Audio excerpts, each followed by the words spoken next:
Check it. BOX.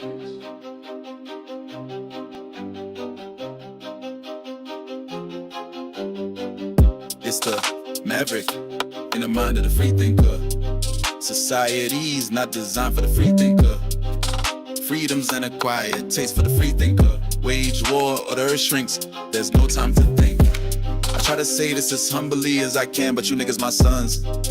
Y'all got that from me, it's me I come from. Wrote a rhyme so dope when I spoke it, it made the sun come. I love everyone, but this Neo X is the one. I need a Neo X to get free with that weirdo who my parents wouldn't agree with. But I see the same thing when I look in the eyes that I saw in myself when I was looking for God. Neo X. A Neo X, that's the one who can see the free thinker that society don't want you to be. A Neo X, that's the one who can see the free thinker that society don't want you to be. A Neo X, that's the one who can see the free thinker that society don't want you to be. A Neo X, that's the one who can see the free thinker that society don't want you to be. I still rap like a nigga broke, sleeping on the floor, still believe that we can overthrow. It's feasible, what we gotta feed them for. These niggas hoes is the God-fearing oddity. Hard in this artistry, real recognize real, I got enough for oddities. I take the world on my back, that's just the God of me. I don't even try to be, y'all just be in my way. That's not how God intended y'all to be. Nigga, I try to say this as humbly as I can, but you niggas my sons. Y'all got that from me, it's me I come from. Wrote a rhyme so dope when I spoke it, it made the sun come. I love everyone, but this Neo X is the one. I need a Neo X to get free with that weirdo who my parents wouldn't agree with. But I see the same thing when I look in the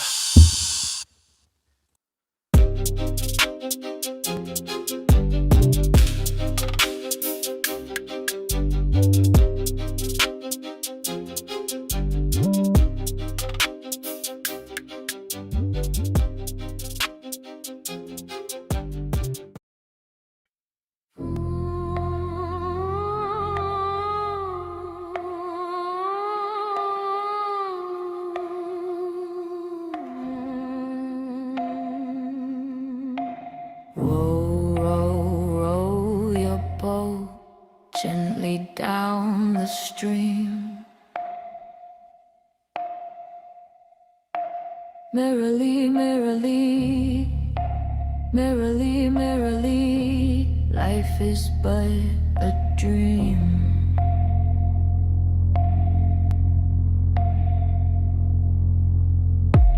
I close my eyes still wide awake. World feels real but something fake. Running cold behind my face. Who designed this time and space? Dreaming while I'm standing still. Lucid thoughts bending will. Gravity don't feel the same. Once you see it, can't unsee the frame. Every night I leave my skin. Wake up, question where I've been. If my mind can build a place, who's to say this ain't the same? Follow the red rabbit down the hole, don't panic. If it glitches, don't mask it. Truth, that's what they ban it. Follow the red rabbit, dream talk back, don't laugh it. Decode the darkness, Neo X, wake up before they trap it.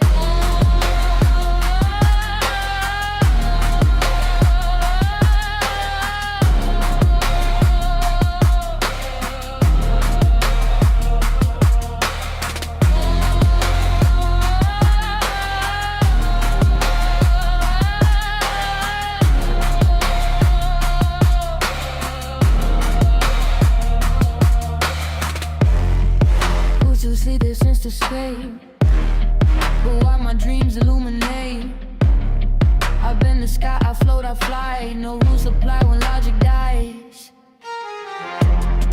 If fear dissolves when I'm aware, why I fear so much out there? If choice exists inside my dream, who controls the waking scene?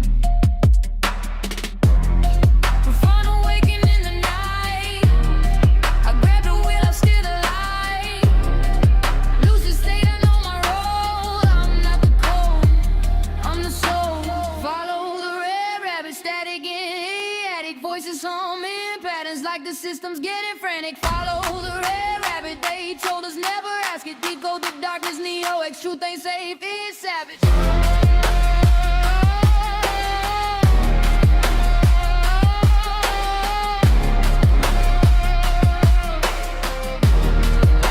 What if reality is consensus? What if it's a debated test?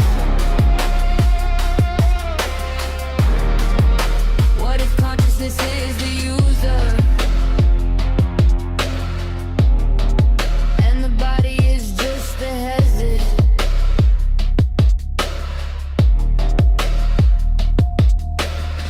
They call it life, I call it layers. NPC smiles, scripted prayers. Every screen says don't look up, but my dreams say that's enough. Animals dream, children know. Before they taught us what not to show, before they trained us how to sleep, while the watchers run it deep. If this world is rendered slow, while my dreams run ultra mode, higher frame, clearer sight, I see more truth with closed eyes. Follow the red rabbit, if you feel it, you ain't crazy. Decode the darkness, Neo-X, dreamers dream before they shake us. Follow the red rabbit, lucid minds can't be Cajun. Life is but a dream, they said, so why you scared of waking?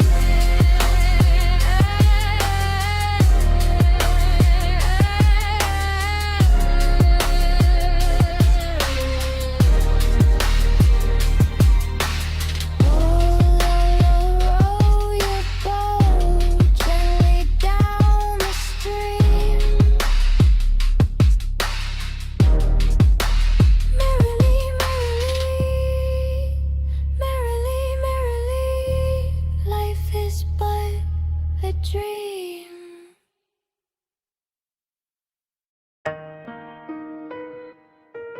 Yeah. They think I'm mad. Nah, I'm awake. Big difference. Is it you or yourself who talking when you melt? Is it truth or the image you felt? Yeah. Is it you or yourself? Ego crying for help. I don't react, I observe, I step back. Is it you or yourself who lie when exposed? Who fall when the light get close? I see the thought, I don't chase it. I see the rage, I don't face plant. Not tryna war with the mirror. Observer sitting adjacent. If they emotional, triggered, impatient, I be watching the panic, it's vacant. Truth on yellow, just standing. Ego scream when it can't fake it. Identity shaky, it cracking. Soon as the spotlight active, soon as the lies get questioned, now everybody get frantic. I ain't defensive, I'm present. I ain't offended, I'm conscious. If I could see the reaction, then I ain't trapped in the process. Is it you or yourself? Ego crying for help. I don't react, I observe, I step back. Is it you or yourself who's talking you melt? Is it truth or the image you felt? Is it you or yourself? Ego crying for help. I don't react, I observe, I step back. Is it you or yourself who lie when exposed? Who fall when the light get close? Ancestors whisper in silence. Ego loud, but it's fragile. Disconnected from Maury. That's why they acting so savage. They need crowds, they need praise, they need enemies. Stage, truth come through, no protection. Not smear, rage, engage. Projection heavy, it's obvious. They bleed in public, it's comical. If the shoe fit, they stomping it. Observe a calm, I'm bothered. I don't argue with chaos, I don't wrestle illusions. When awareness walk in the room, all the masks start losing. Who you are when nobody clapping? Who you are when the lies ain't landing? Is the truth make you feel attacked? That's ego dying, not damn it. Is it you or yourself who fold under pressure and tell? Is it soul or the image you sell? Is it you or yourself? Observer, breaking a spell. Once I see it, I'm free as hell. I don't crash, I clock patterns. I don't lose control, I gain vantage. Yeah, awareness over.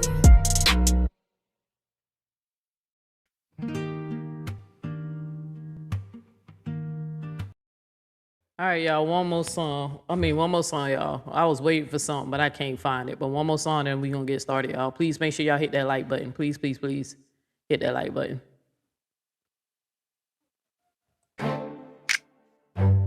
No right, no wrong. Just questions and curiosity. Welcome to Deep Thought Thursdays. Deep Thought Thursday.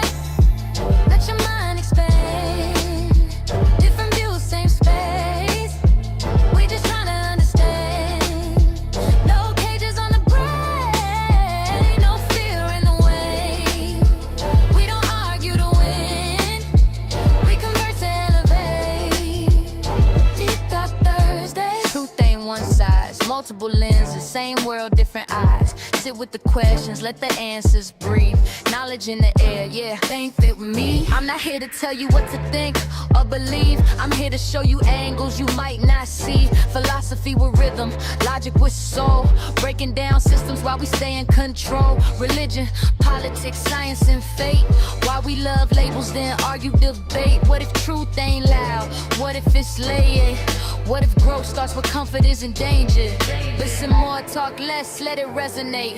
Every thought a seed, let it germinate. We don't cancel minds, we illuminate. Different paths, same human state. Hip Hop Thursdays, let your mind expand. Different views, same space.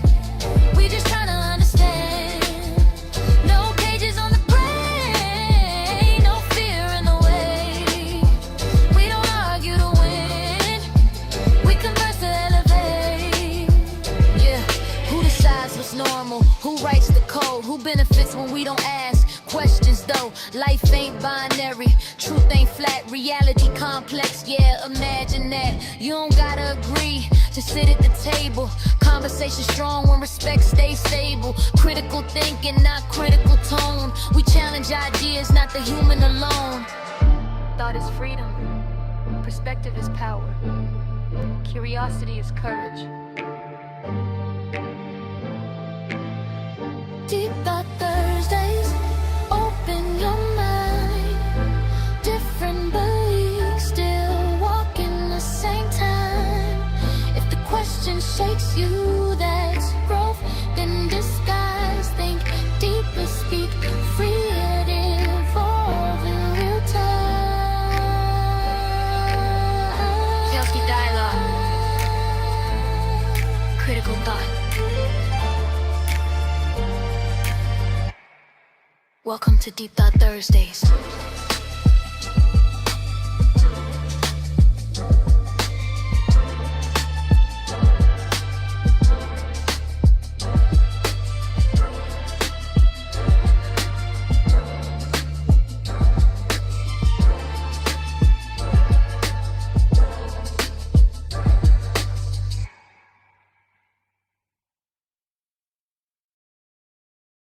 All right, mic check, mic check, mic check, mic check, mic check, mic check. All right. Mic check, mic check. I was trying to, how do I pin? Hopefully I'm in the right. No, I'm not. Okay, I'm not in the right channel.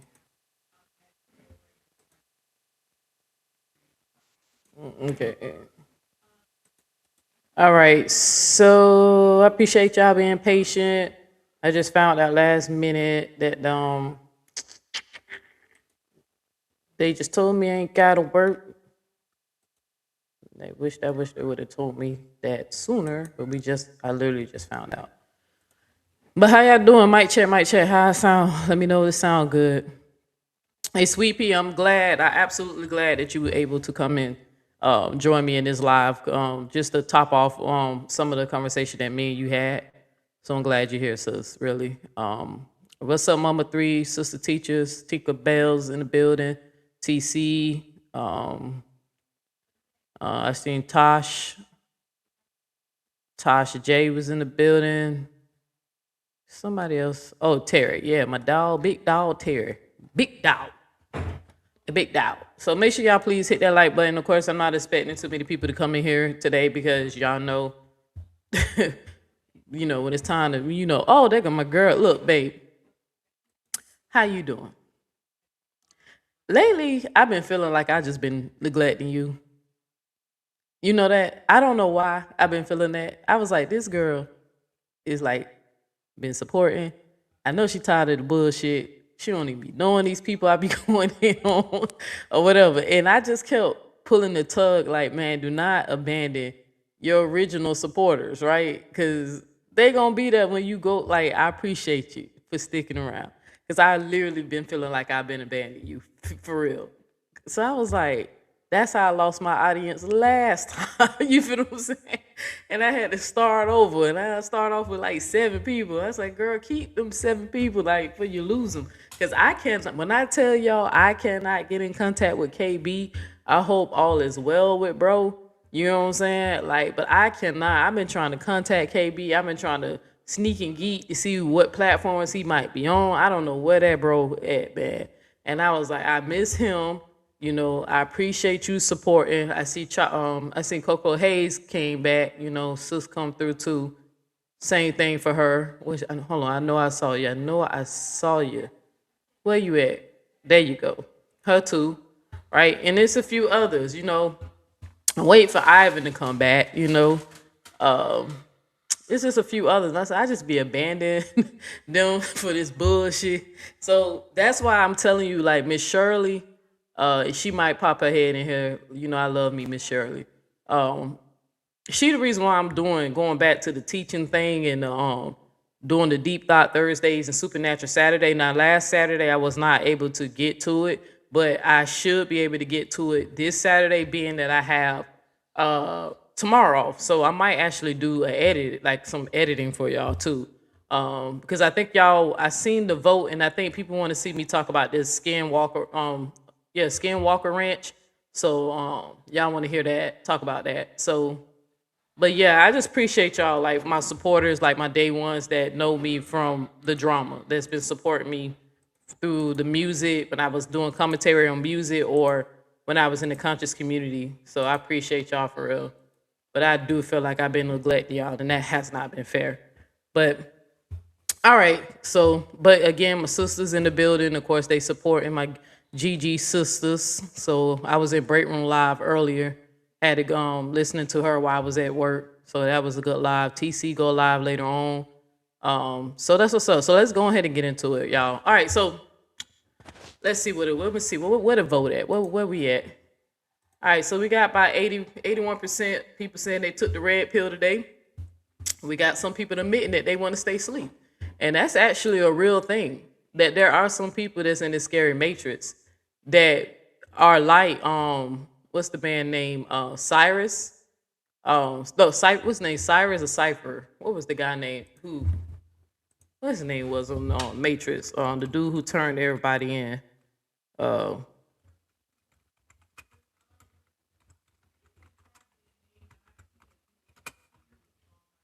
his name? Cypher or what was his name? Cypher. Yeah, that was their Cypher. There's plenty of people like Cypher from the movie The Matrix who, once they become awake, they don't like what the truth is, so they rather go back to sleep. They want to work with the enemy to, lay them back down or whatever and put them back to sleep. So they want to go back and take the blue pill. What's up, Contessa? I'm glad you're in here. All right, so I got a question. Push 1 in the chat. 1, if you believe that you have a soul. Press 1 if anybody in the chat, if you believe you have a soul. Press 2 if you don't believe you have a soul. I want to see something. Press 1 if you believe you have a soul. Press 2 if you don't believe you have a soul.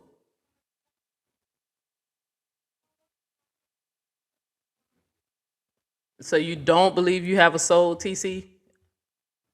So you believe you don't have a soul. Did I say that right? So TC said she doesn't believe she have a soul. Damn, Tommy, wait. Did I say that right? Press 1 if you believe you have a soul. Press 2 if you don't believe you have a soul. That you don't have a soul. Okay, that's what I said, because I'm like, TC, I know you. That's why I had to repeat that. Like, did I say that right? So press 1 if you believe you have a soul. Press 2 if you don't believe. So Tommy, you don't believe you have a soul. Okay. There's actually plenty of people who don't believe they have a soul. So one other time he changed it. One beautiful. Look, she trying to one. Hey, Choco Kitty, I knew you was gonna press two, baby. So I know you was gonna press two. So all right, all right, Choco Kitty, I knew she was gonna be the one who pressed two. The rest of y'all, I pretty much you realize y'all was gonna press one because majority of the people who I'm looking through here, I know majority of y'all are Christians. So if you're a Christian, of course you believe you have a soul, right? It's all in the Bible, the difference between the spirit and the soul. Now, me being the omnis, my personal belief, I absolutely 100% believe that we have a soul, right? I just interpret soul different than what people think it is. When I connect a person's soul, I'm more talking about their consciousness, right? The aware of being aware. Now, I am very logical when it still comes down to what is consciousness. I understand it's the most mysterious thing next to death that science, philosophers, neuroscience scientists cannot explain. They will all tell you it's still a mystery to them. The class is still out, researching. Like no one is not going to give you a concrete, absolute answer of what happens when you die and what is a consciousness, right? An atheist can't tell you that. They can just tell you they're not convinced, and a Christian is going to tell you that they're convinced. But nobody has concrete evidence like 2 + 2 = 4, which to me, I think that's kind of what makes it more intriguing for me to want to go research, being that it's a mystery, right? I've had things that happen to me that I can't explain, right? I know that me believing in Christianity at one point did cause temporary psychosis in me. And even when I was leaning to becoming an atheist, the people around me, unexplained events that happened, kind of deterred me from doing that, right? Because it's a knowing that I have, or me noticing symbols and noticing there's patterns and things that's getting my attention, right? My mom, my godmother, her near-death experience. I put the video in the chat of a guy who I interviewed. I think his name was David William. I interviewed him. He had a near-death experience. Of course, he believes that there is consciousness outside of the body. But I do understand why atheists or people who don't really believe in that, they say there's still no proof that consciousness exists outside the brain, right? And I get it. If anybody ever had surgery before and you had anesthesia, general anesthesia, when they completely knock you out, you are out, right? You cannot perceive time. You cannot perceive pain. You don't know who's cutting on you. You in a state of like void of, so I get why some atheists say there's nothing outside of, once your brain shut down, boom, there's nothing. But with me doing some research, there's one thing that I lean on to why I continually entertain that we have a soul and there is consciousness outside the body. When I talked to Sweet Pea wanted to know what is, she feels like she's what they call an observer, right? She wanted to know more information about it, especially when I bring it up, when I talk about it or whatever. And I told her that I personally believe, because this is a philosophy, there's a few people who entertain it, that you and yourself are not the same. That you cannot be the experiencer and the observer at the same time, right? One video that first put this ideal in my head, let me find it for y'all real quick. I was on TikTok like years ago. This is right before I got into the conscious community BS over there with the House of Pervs, right? I was on a journey trying to figure out some stuff, and I came across this video. Let me see. That made me question what is consciousness, like what. And I want to play it for you real quick, because this what made me go research about. It was just a little clip of somebody playing around on TikTok, but the question stuck in my head for months. It made me actually go research.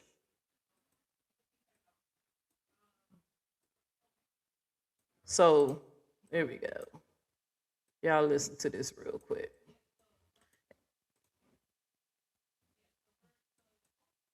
Your thoughts aren't coming from you. You are not the one thinking these thoughts. What do you mean? Of course it's me.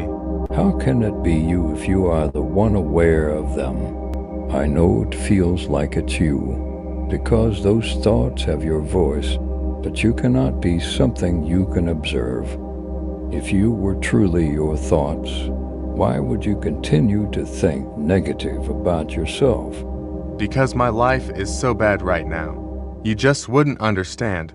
Who is aware of your life? I am, obviously. So how can the one being aware be the one suffering too? You are the awareness of everything. When I mean everything, I mean everything. There is something aware of your thoughts. If there wasn't, they wouldn't exist. You are aware of yourself. Watching this video, you and yourself are not the same. You are the awareness of awareness. You are aware of this character's problems, and you decide how you want yourself to live.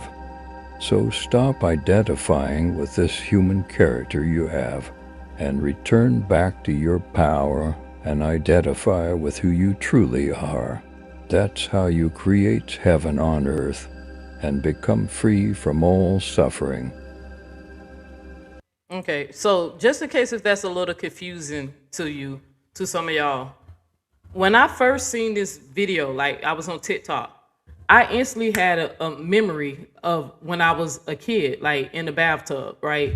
And I can remember my first conscious thought, and I was like 4, right? They say the average age when kids kind of get out of that autopilot mode and become conscious and aware of their awareness, like they realize they exist. I had an instant, like when I heard this, because the person on here mentioned that a character, you being a character, right? So when I was just sitting down thinking, and I just kept watching this video over and over and over and over, and I was like, you know what? I think it's something deep, there's something deep about this, right? Because me having anxiety, right, constantly dealing with intrusive thoughts, I often wonder, why is there so much shit about myself that I don't like, that I would pay money to change, but it seems like I just cannot change it, no matter what it is. If it's a personality trait, me talking direct, I wish I was more nicer in my speak, because I see that sometimes my speech offends people because I be so direct, right? It's just, I realized at that moment that, hey, there is something inside of me that actually witness myself doing this and know that I don't like it, and express to myself that I don't like this, right? Or when I was talking about free will one time with Kevin Wesley, and I was telling him that even down to your preference, like the food you eat, you don't have no control over that. Your brain tells you what you like and what you don't like, right? And I kept saying that I realized that I am aware and I am experiencing these emotions and these thoughts, and I am aware that I'm observing myself not enjoying certain actions in life, right? And I kept saying, damn, why is that? Is that like my spirit or my soul? Like, what is that telling me I don't like this, or I'm witnessing myself not enjoying things, right? So when he said this, that how can you be the one suffering and the one observing, I kept saying, well, maybe it's a duality type thing, like a tether connected to your spirit, or is it just like how the Bible kind of lay it out? Not saying that I'm saying everything in the Bible is true, but there's a verse in the Bible where God tells an individual, don't be afraid of what men can do to you, right? Be more afraid of the one who can destroy both your body and your soul, like separating your body, your flesh, plus your soul. I said, okay, I see that. That's something that's in the Bible. Studying Buddhism, of course, they talk about a witness. They call the observer the witness, right? And I started to dig into these older religions and see that they also had a concept of understanding that your fleshly body is not who you are. The material, metaphysical like the metaphysic part of you is not actually you. The person who's actually you is the one who's observing you go through these things. You're not even the person who's experiencing it. It's your body that experience.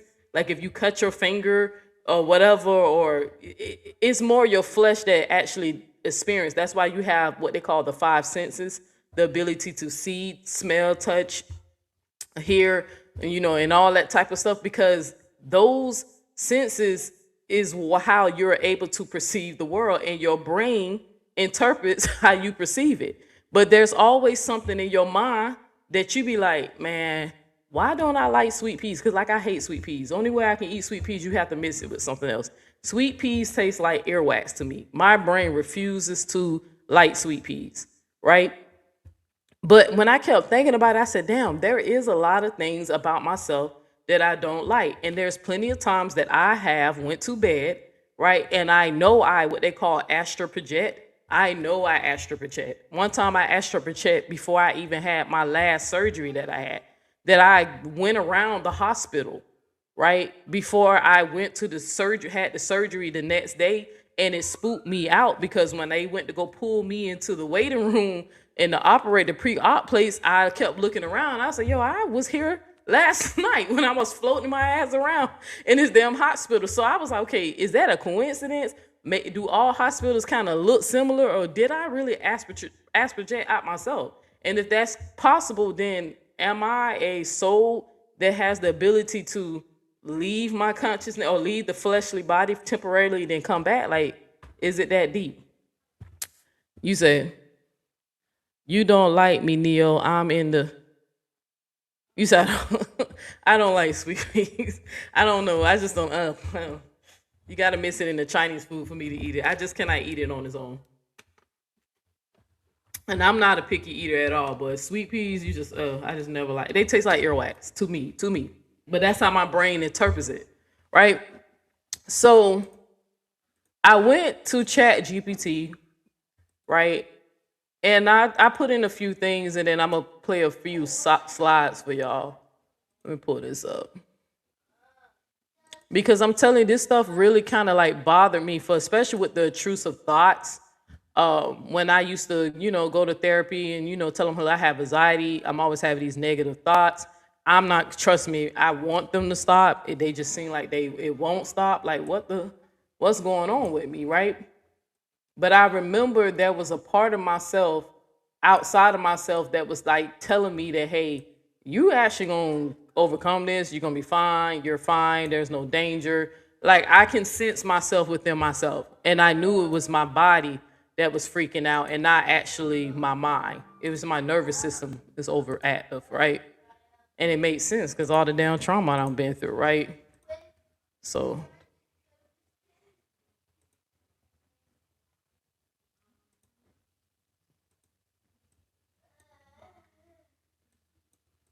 all right.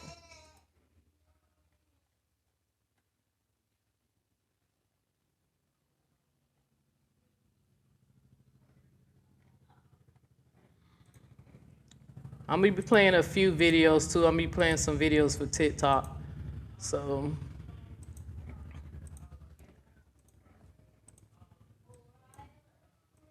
you okay, baby girl? What are you scared of? She's talking about, said she's scared. She in the room playing. It was a helicopter that just went by, shook the whole place. All right, so before I start playing some of these TikTok videos, you say you have a lot of gifts, Neo. I appreciate that, Katessa. I don't know. I just think that I think I'm just awakening. That I woke up a long time ago. What's up, baby girl? What's wrong? Nah, if I give you chocolate pearls, you gonna stay in your room? Okay, let me go. She done caught on. To keep her from keep coming out here to my desk, I gotta give her chocolate pretzels. I'll be right back, y'all.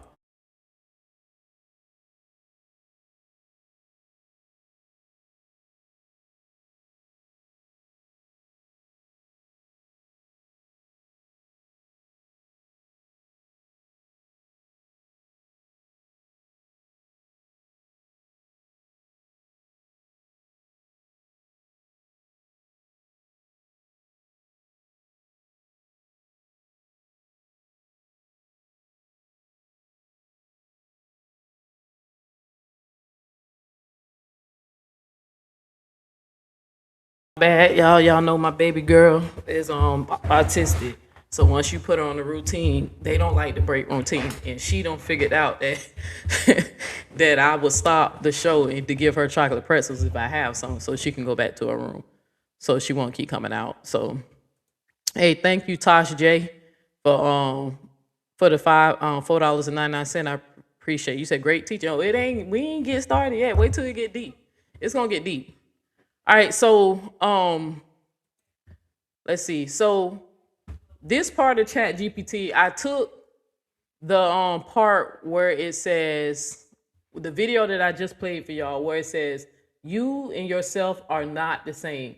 You are the awareness of the awareness. You are aware of this character's problem, right? Because I'm telling you, it was this phrase right here that made me remember my first conscious thought when I was a child.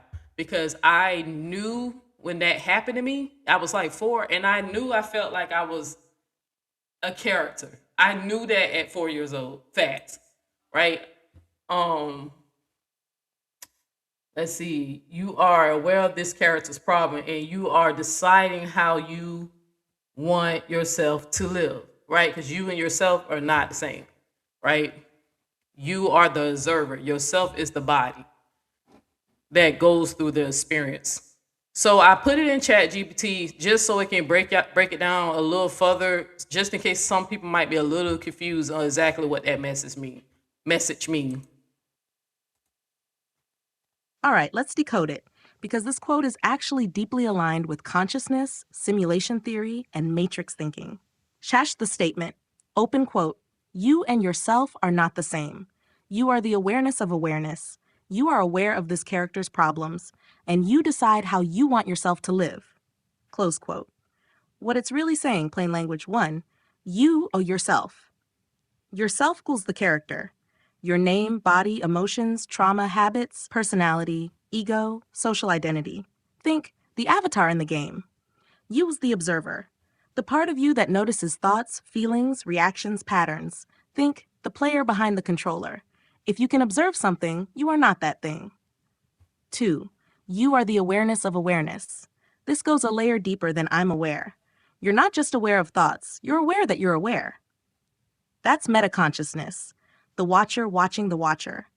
This is why during moments of clarity you can say, why did I react like that? That thought doesn't feel true. I don't want to move like this anymore. That voice isn't the ego, it's the observer. 3.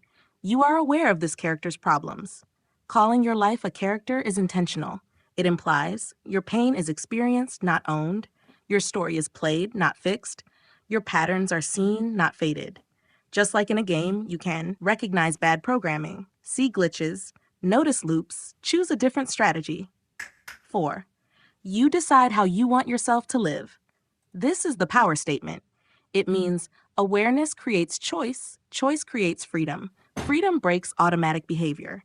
You may not control what happened to you, what you were taught, what you were conditioned into. But once you see it, you decide whether to keep running the same code. Matrix translation, yourself, Neo before awakening. You equals Neo once he realizes I am not the Matrix. Awakening isn't escape, it's lucidity. The Matrix doesn't end, obedience does. Why this message hits hard and scares people? Because it removes excuses. Once you realize, open quote, I am not my fear, anger, trauma, or conditioning, close quote, you can't unsee it. And awareness comes with responsibility. Bottom line. This quote is saying, open quote, you are not broken. You're asleep to your own authorship. Wake up, and the character stops running the show. Right. So I love that, right? I absolutely love that, the way it broke this down. Okay?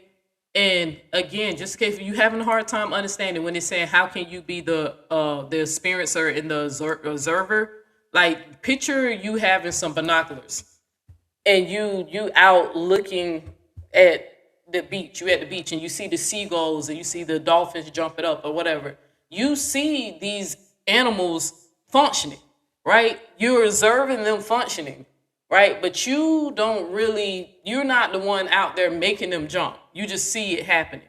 And you form an opinion, or you have some type of imagination, Like maybe now in your mind you want to draw an image of a dolphin talking or a dolphin riding in a rocket ship. Like you perceive these things in your mind, you take it in, and then your mind does whatever it chooses to do with it, right?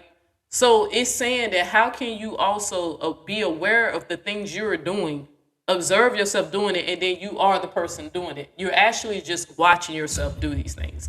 And that's why you have these other thoughts in your mind that goes, I don't like when I do that. I hate when I yell at my kids, or I'm just speaking in general because I don't have kids. I just have baby girls, my stepchild. But what's something I hate that I do? I hate when I crash out, right, online, when I get over emotional and and I get pissed and I start cursing people out. I hate that side of me, right?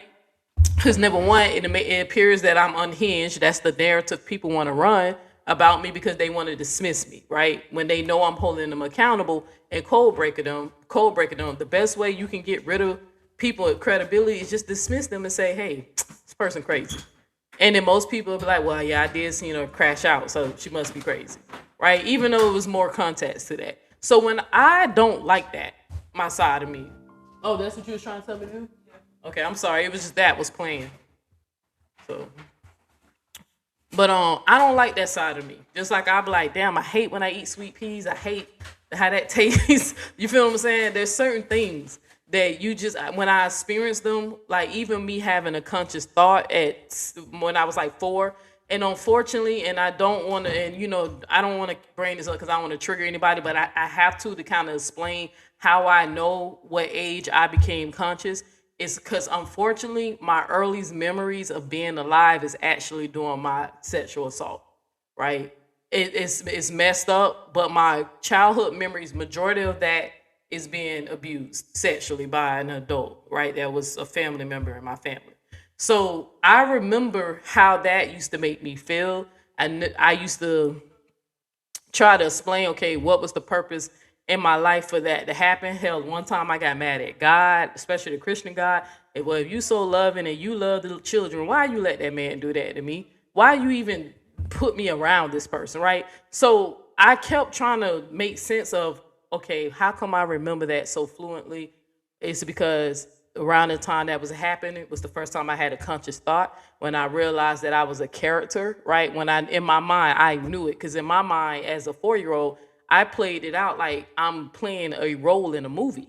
And I understood this at 4. I know y'all probably like, girl, you sure? Yes. I remember when I was in the tub, I was like, yo, life is like a movie. Saying this at 4, like I was like, am I here? And I remember I was looking at my hand, looking at the water. It seemed like I started remembering everybody's face all of a sudden, right? Because at one point you don't remember anything past, depending on your age. Some people can remember things at 2, 3, but I think the average age is like 4 and 5, where you don't remember anything earlier than that. I started to remember faces. I remember my grandmother used to like to give me orange juice, and every time she gave me orange juice, I used to always ask her for a little sugar in the orange juice, because back then they actually used to have freshly squeezed orange juice. But I remember I used to come up to her as a little 4-year-old asking, can she put a little extra sugar? I remember that all these things and emotions I was experiencing at 4, and that I knew that I was aware of myself, right? And then as I got, a little older, I realized what that sick motherfucker was doing to me was fucked up. And then that's when the rest of the shit started happening. But it's crazy that I knew this at 4, that I was a character. And when I watched that TikTok video years ago, this is an old video, I was like, hey, shit, I do remember that. Okay, what is an observer? What is an experiencer? Am I 2 separate functions in this body? Is that really how things work here?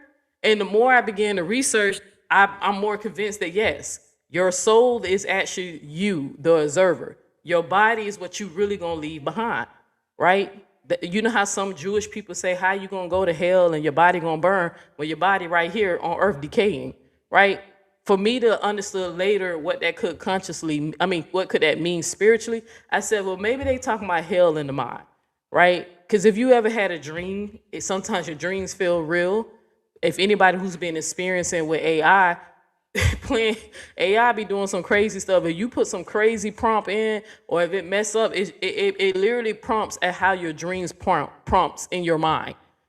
You know, that's probably why I'm so infatuated with it now, because I'm a dreamer. I stay dreaming, right? And then I forgot the young lady who came in here one day and was saying that I forgot what gift she think I had, and I told her I don't think I have it, but I think she was right, y'all. Because even though I was looking at my phone when the music was playing, my boss was letting me know that I don't work tomorrow, right? But he was making fun of me because last week I went to work on the day that we was off, and I think a few months ago, maybe I had a dream that I rushed out of the house thinking I was late for work. I mean, speeding, and I get to the job and pull up in the gate and nobody's there, right? And the security guard looking at me, and I look and I said, "Damn, I had a dream I did this same shit. Like, what the hell is going on? This shit is getting spooky now. Like, what the hell is going on?" Now, I dreamed that I rushed to work, and he was making fun of me because I called him and was like, "Oh shit, bro. Just let you know, I showed up to work. I clocked in, but you might want to fix the time because I thought we had to work, but we didn't have to work, you know." So he was laughing at me like, "Don't show up to work like you did last time." So there's so much stuff that, you know, can I convince anybody that this is true? No, right? But I think some people, if they would sit back and actually sit back and observe things that happen in their life that they can't explain, then give some of these stories some just give them some weight. You know what I'm saying? Don't dismiss everybody who sit up here and say spooky stuff. Not everybody's, you know, crazy. There are people who have experiences that they cannot explain. That's why when I had TC up here, Katessa, the other young lady who came, and I let them come up here and tell their stories and did not dismiss them. Because I said I had too much spooky shit happen to me, right? And I've been to psychiatrists and psychologists, and I don't have schizophrenia and all that shit. I just got anxiety and maybe a mild form of depression, right? And PTSD from the abuse, right? So I said, all right. I go to TikTok, and I want y'all to see. Well, first let me go to the comment section real quick. Let me see something real quick. Let me see what y'all talking about in this comment section.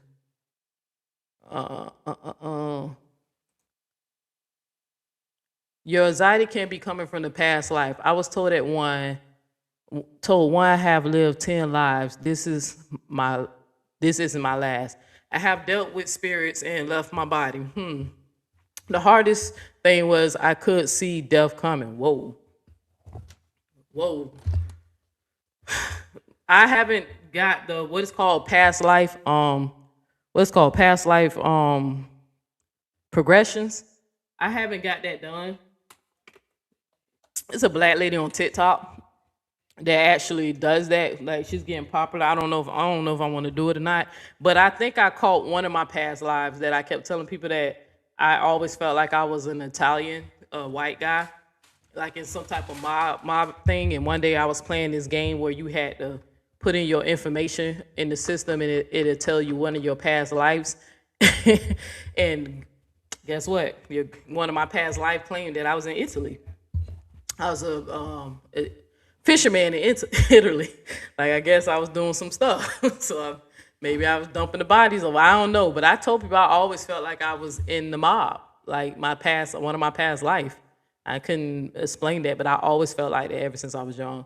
But I heard people say they have got Kendrick Lamar. If you're a fan of hip hop, Kendrick Lamar wrote a song called "Reincarnated," where he raps about when he got his past life progressions and found out that he was actually an entertainer a few times in previous lives, right? But I know some people don't really believe in that, because especially if you know Christianity teach that you only have one body, one soul, one life, right? But there are some things in the Bible where I could say that, well, the Bible kind of contradicts itself a little bit, because they might not have reincarnation, but they definitely have regeneration, where the same spirit returns, but it might not be the same soul. So that's another deep dive in itself, right?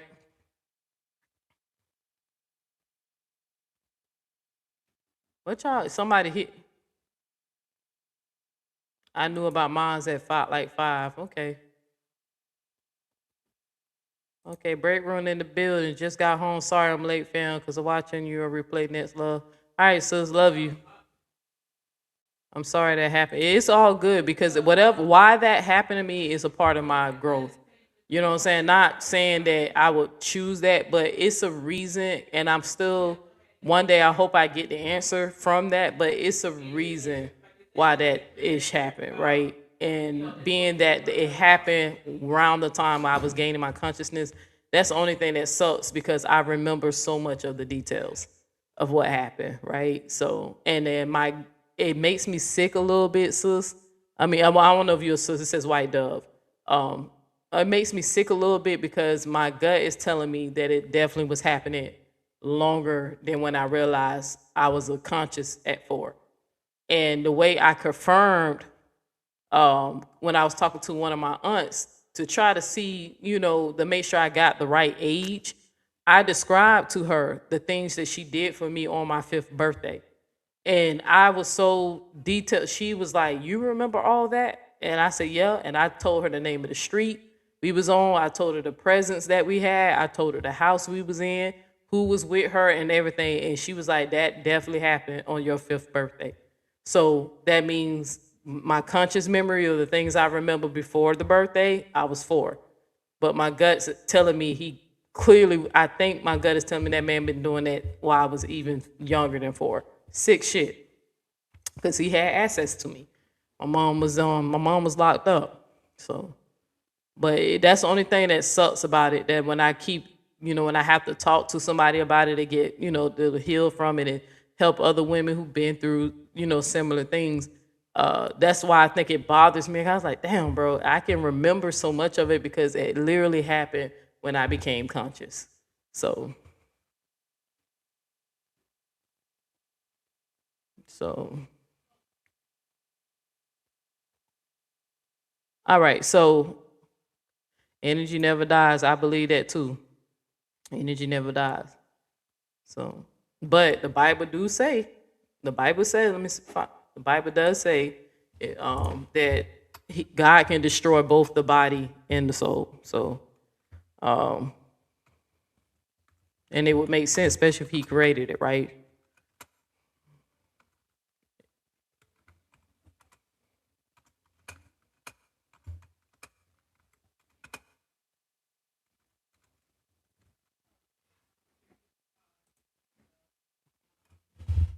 It's Matthews 28.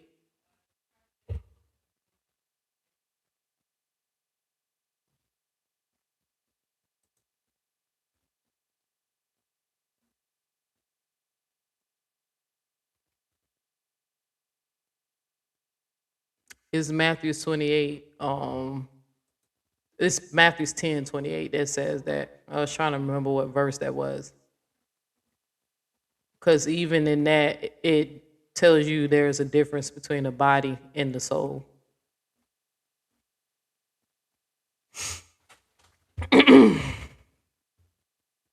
But it's not just, but it's that philosophy or that teaching is definitely not unique to only Christianity, though. Um, it says, "Fear not which that can kill the body, but are able to kill the soul, but rather fear him which is able to destroy both soul and body in hell." So it's basically saying God can destroy the soul. So in that religion.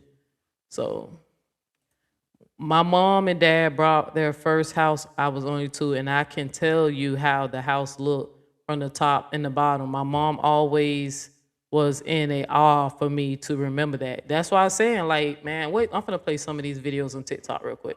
So I went to TikTok because I remember a long time ago I seen a video of people making fun of, um, making fun of the moment they became conscious. Hey, that's not the right screen. And then I'm gonna play a video of a man giving a story about how his daughter is so conscious. She's like 5 months, I think he said. He tells the story like the baby's like 5 months, playing tricks on him. So make sure that's not the right screen.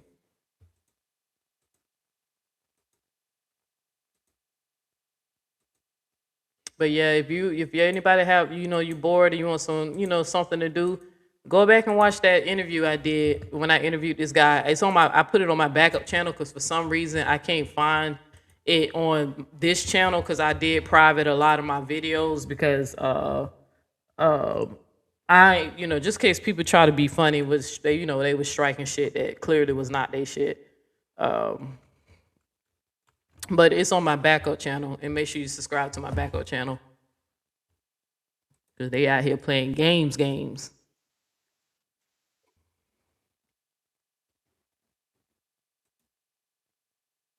I ain't even gonna be on TikTok no more soon.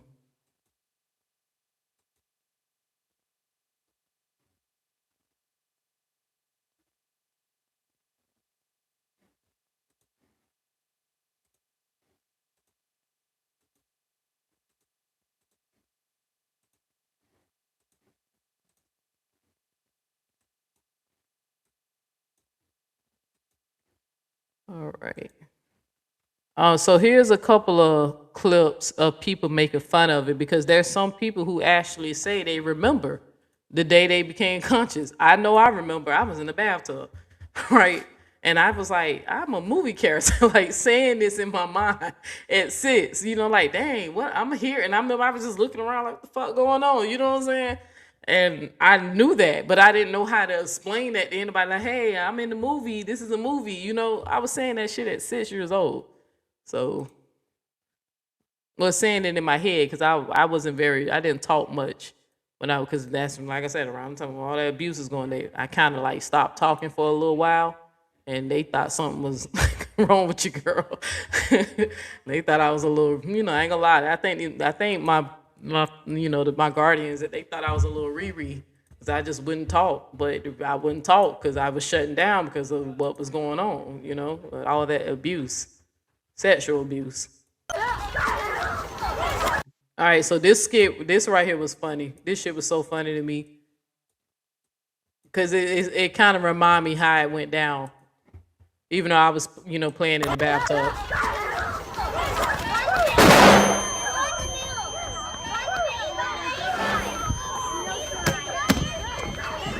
Where are we? The moon! Okay, you're still on autopilot. Miss Johnson! What's wrong there, buddy? And what are we doing here? You're learning! I'm confused. Where did I come from? Why do airplanes fly? Why did the sun always follow me? Okay, kids, time for a nap! Nap time! Nap time!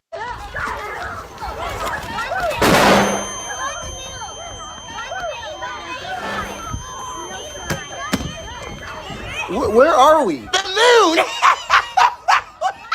Okay, you're still on autopilot. Miss Johnson! What's wrong there, buddy? And what are we doing here? You're learning! I'm confused. Where did I come from? Why do airplanes fly? Why did the sun always follow me? Okay, kids, time for a nap! Nap time! Nap time! That's so funny. He said nap time. Because I'm telling you, it'd be just like that. And them kids just randomly start asking all types of questions.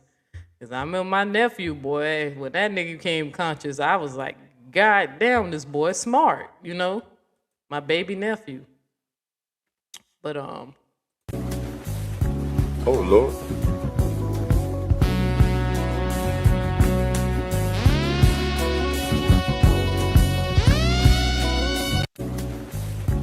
it was funny because it literally be just like that. You be a kid playing. I was in the tub playing with my grandma made me a bath. I was playing with the little water and the toys, whatever toys she had in the tub. And then the best thing I know, I'm like, what the fuck?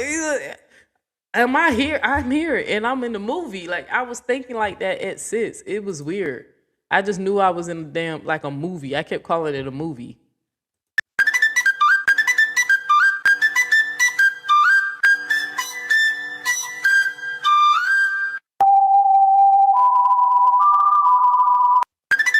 I don't know if some of y'all, if you can kind of remember back that far. Do you remember when you realized that you were yourself? Whoa, you're gonna hurt yourself, bro. You're gonna hurt yourself, bro. Calm down. You're gonna hurt yourself, little buddy. Oh, little buddy kind of feisty. Yo, you good? Wait. Yo. Wait, I just felt you touching me, man. No. Wait, why can't I feel everything that's going on right now, man? Yo, you good, little buddy? Wait, Who the fuck are you, man? I'm your big brother, gang. What are you talking Who the about? fuck are you, man? Where did you learn these words? Where am I? I can feel everything, man. I can feel the pinches. I can't remember nothing, but wow, how old am I? And you How old can't am I? remember nothing past that. You cannot remember anything once it happened. Bro, you're 4 years old, gang. How did come out of nowhere, man? Brother, are you crazy? Are you okay? Move, Yo, come with me. Come with me. Come with me. Come. I feel everything and I don't remember shit. Bro, just What go. happened when I was 1 through 4? Mom. Nigga said, what happened when I was 1 through 4? Because I told somebody, I said, that shit happened just like that. It's funny because I guess other people have experienced it. So now I know I'm not crazy when it happened to me when I was 4 in the bathtub. But you just snap into it. Dragon tales, it's almost Man, I love this show. Press it, take it again. I'm tryna fuck on a friend. I'm tryna fuck on a friend. And I'm It's funny because you just realize, man, I'm here, bro. Like the fuck going on? Yeah. Ah! Where am I? What am I doing here? Do I know this place? I feel like I know this place. What's I doing? Why am I here? You! Parental figure! I feel like I've known you all my life! hi, sweetie. Where did I come from? What was it? What's my purpose? Someone getting a I bit am fussy. not getting fussy! I don't remember what I was... Best we put them down. No! A nap won't help right on, now! sweetie, I let's go can't to bed, remember bye. anything! That shit is spooky. So let me see if anybody in the chat saying that happened to them. Because it happened to me. I was 4. You say you don't remember your moment? Okay. Yeah, I remember mine. Because I remember, I'm telling you, I was looking at my hand. I was like, and then I was like, I'm a character. And I was like, oh, at the end of the movie, is the credits going to go through? Go like how the movie? I just knew I was a character. I kept saying that. Like, I'm a character. You know. What's up, sis? Anybody else in the chat saying that happened to them? I can remember all the way back to years. Wow. Do you remember the day you remember the day you became conscious? Because I was 4. I was 4. I was in the tub. You said you was 3. Okay. Okay. I'm very intuitive. I can see my mom's energy in orbs. Okay, that's what's up. So if you look at some of them old school cameras, like get like an old VHS like camcorder and record, man, you see orbs all the time on them things. All right, I'm just trying to see if anybody else saying it happened or no. Yeah, you said trauma can cause the remembrance, but usually trauma blocks it out. And reason why with me, because there's other things that happened to me that I realized that I blocked out until somebody told me, do I remember this? Do I remember that? And I'm like, oh shit. But that's a defensive mechanism. But the reason why, like I said, I remember is because it happened when I became conscious.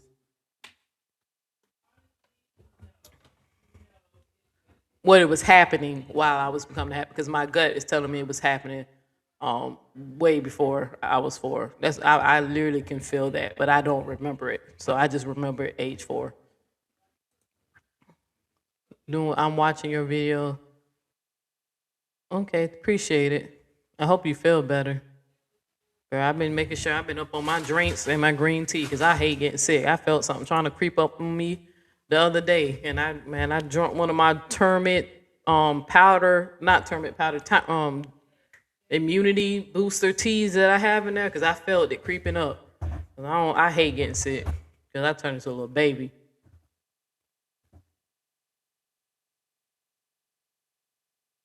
You said when my son was going through his stuff, he was 18, but he kept saying he was 16. I think that's where the trauma started. Okay. Yeah, I know they say usually mental health usually develops when you realize that there's some mental health issues is when a person's about to get into their early 20s. that young lady who I told y'all I dated in my early 20s, when we later found out she was bipolar. She was officially diagnosed when she was like 21. So, but I remember, the reason why I remember that detail, because I remember when the people had to explain to me what was going on with her and stuff like that. That's when they told me, because I told them that she did not act like that when we first got together. This is something that happened later on. I dated this girl for a minute, right? And she never did that, you know? And they said sometimes it happens in a, you know, early 20s. So you said I was about 4 or 5. So you remember. Okay. You said I have a memory from 2, but I became conscious at 3. Okay. It's another lady on TikTok who said that. I blocked out the dates because of the trauma of losing my mom at 3 years. 3 years ago. I'm sorry about hearing about you losing your mom. So sorry about that. You said I have an elephant memory. I used to. I don't know what's been going on with me. I used to remember every freaking thing. I don't know what the heck is going on. I have to write stuff down now, right? But I don't think that my memory is tripping because of age. I think that when I'm distracted and like focus on stuff, I just put this other stuff in the back of my mind. I think it's my brain not what's called what's the word I look for? Prioritize the stuff that I need to do. So, but I used to have a memory like an elephant.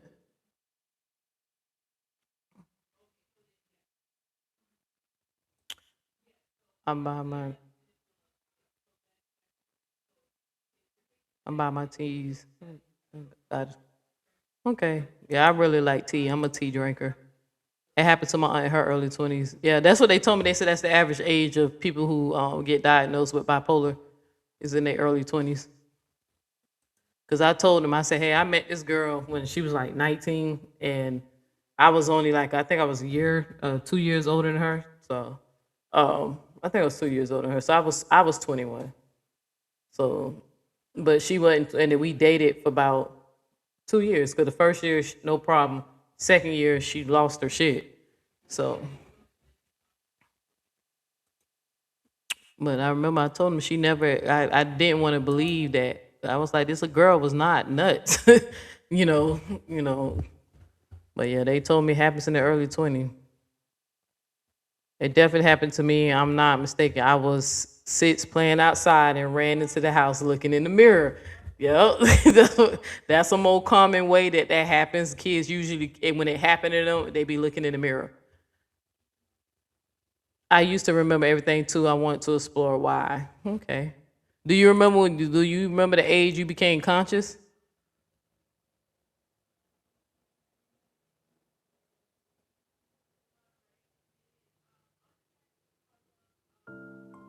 You said you don't remember like you used to. Okay.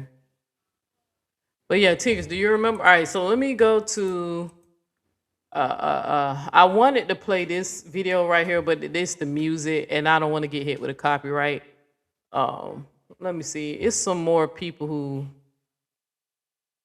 It's a few people. I don't have to play all these, but it was just funny. Some of these things were just funny. I think this will.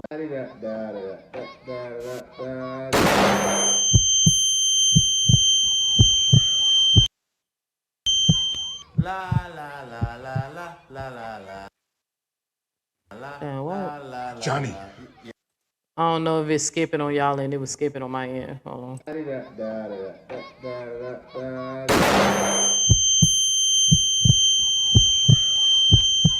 La la la la la la la la la la. Johnny. Yeah? What? Where are we? We're in outer space. No, it's this place that we're inside. We're in outer space. I don't, there's nothing to do here. I gotta get out of here. Why are you going? Where's the door at? The door's right over there. But we're about to have recess. Okay, I'll come back and get you. Okay. I need to get out of here before it's too late. And why am I moving so slow, damn it? Come on, kid. kid legs. Move, damn it. Timmy, buddy, where do you think you're going? It's kind of stuffy in here. I need to go outside to get some fresh air. Oh, don't worry about that, buddy. Recess is starting soon. Here, drink your milk. It'll help you feel better. Keep that brainwashing liquid away from me, you peasants. Timmy, we can do this the easy way or the hard way. You won't get me again, magician. The hard way it is then. Oh, this ass a magician. Johnny, escape while you can. Yeah. And then I remember, like, even kids that was younger than me, I was trying to talk to them, and I was like, anybody remember that shit? Okay, I'm gonna play one more video because this one was funny because he said that his this the one where you know how some people say it only kids ain't conscious until they 4 or 5 years old. That's like the average age we become conscious. This story time right here, his baby, I think his baby, if it's true, if he's telling the truth and it went down exactly how he said it did, his baby is clearly an elder ancestor, right? She's been here plenty of times and she's one of the head of his bloodline. But listen to this story, y'all. Okay, anybody who has ever said babies are not conscious beings or that they are just little things running around mindless until the age of 3 have either never been around a baby or just never had a baby. I will tell you right now that is not the fucking case. But my daughter is about to be 2 in 2 months. Let me tell you, ever since she was about 5 months old, this little girl has been a effing character, okay? I remember when she was about 8 months old, she started doing this little coughing thing. So, and every time she would do it, me and my fiance would just look at her. And we'd be like, are you okay?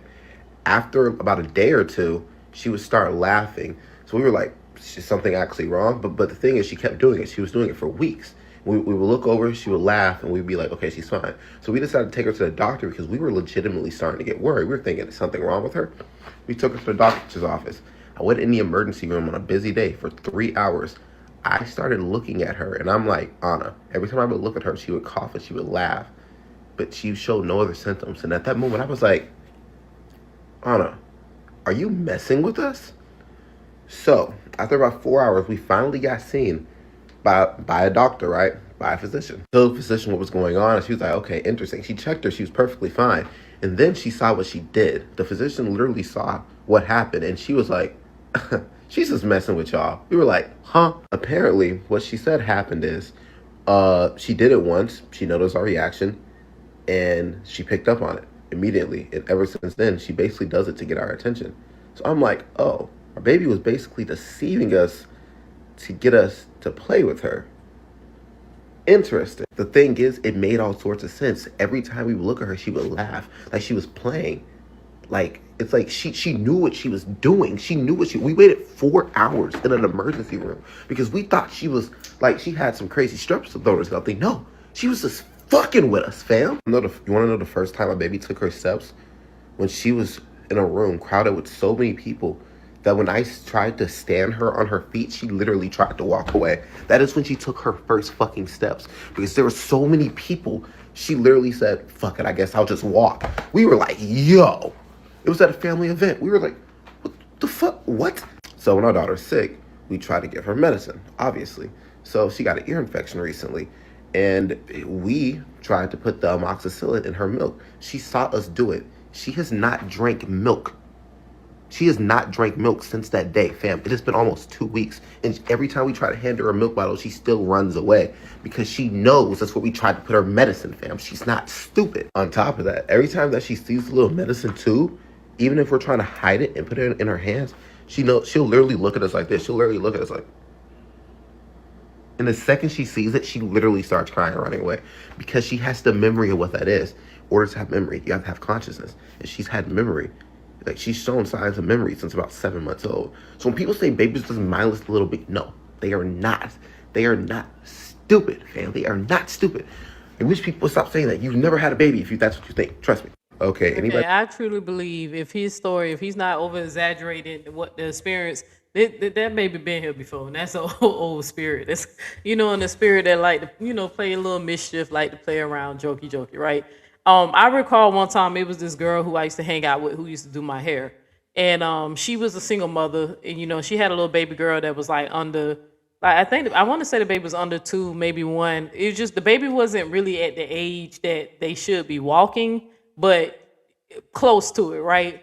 And I remember one day she was doing my hair, and I was, her daughter was playing, crawling around the place or whatever. And her daughter wound up crawling to her bedroom because the little baby had her own bedroom with, and was in there playing with her toys and stuff. So when she was like doing my hair, I was talking to, just chatting it up, and she was saying that she can't wait till her daughter start walking and all that stuff. And I'm looking at her and I was like, your daughter can walk. And she was like, no, my daughter can't walk, not yet. I can't wait till she starts and all that stuff. And I was like, ma'am, your daughter can walk. And she was like, no, my baby cannot walk. I said, I am looking at your child walk from the bathroom to her room. And she was like, are you serious? I said, your daughter can walk. And she thought I was playing because where I was at, where I could see, she could see, but I could see the bedroom, like the hallway to the bedroom to the bathroom. But the girl who was doing my hair, she couldn't see because she was like doing like long braids. So she was a couple of like maybe a foot, less than a foot away. So she would have to lean like towards to see what I could see. And I told her, I said, watch this. Because every time the little girl realized her mama was trying to like look, she would like stop walking and start crawling. I said, when I tap you, I want you to keep talking like you're not, we laughing or whatever. I say, keep braiding my hair. We gonna talk normal. We gonna talk about some random stuff. And when I tap you, stop braiding my hair and slowly ease into the hallway. Your child is walking. True story. Can't make this up. I'm waiting. The little baby look at me once she realized her mama ain't paying attention, like braiding my hair. Get up, start walking down the damn hallway. I tapped the mama. The mama kept talking loud, acting like she was, normal, whatever. And she trying to ease down the hall. She catch the baby. As soon as she said her daughter's name, the baby looked right at her, falls down, and start crawling towards her mama. And I said, girl, that child been here before.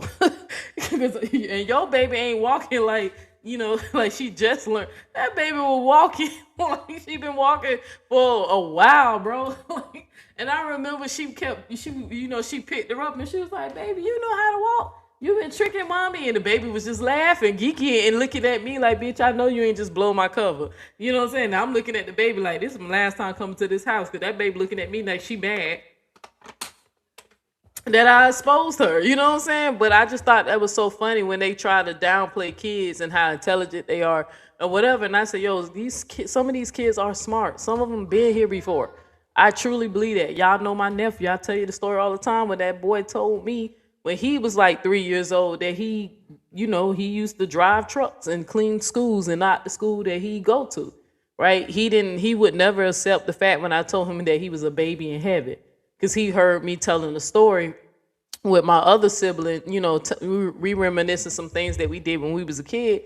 And my baby nephew just kept listening to us while we was talking. And that boy kept saying, I don't remember that. I don't remember y'all doing, I don't remember that. And we was telling him that he couldn't remember because he was a kid. He wasn't born yet. He was a baby in heaven with God. And I told y'all how that made my nephew upset.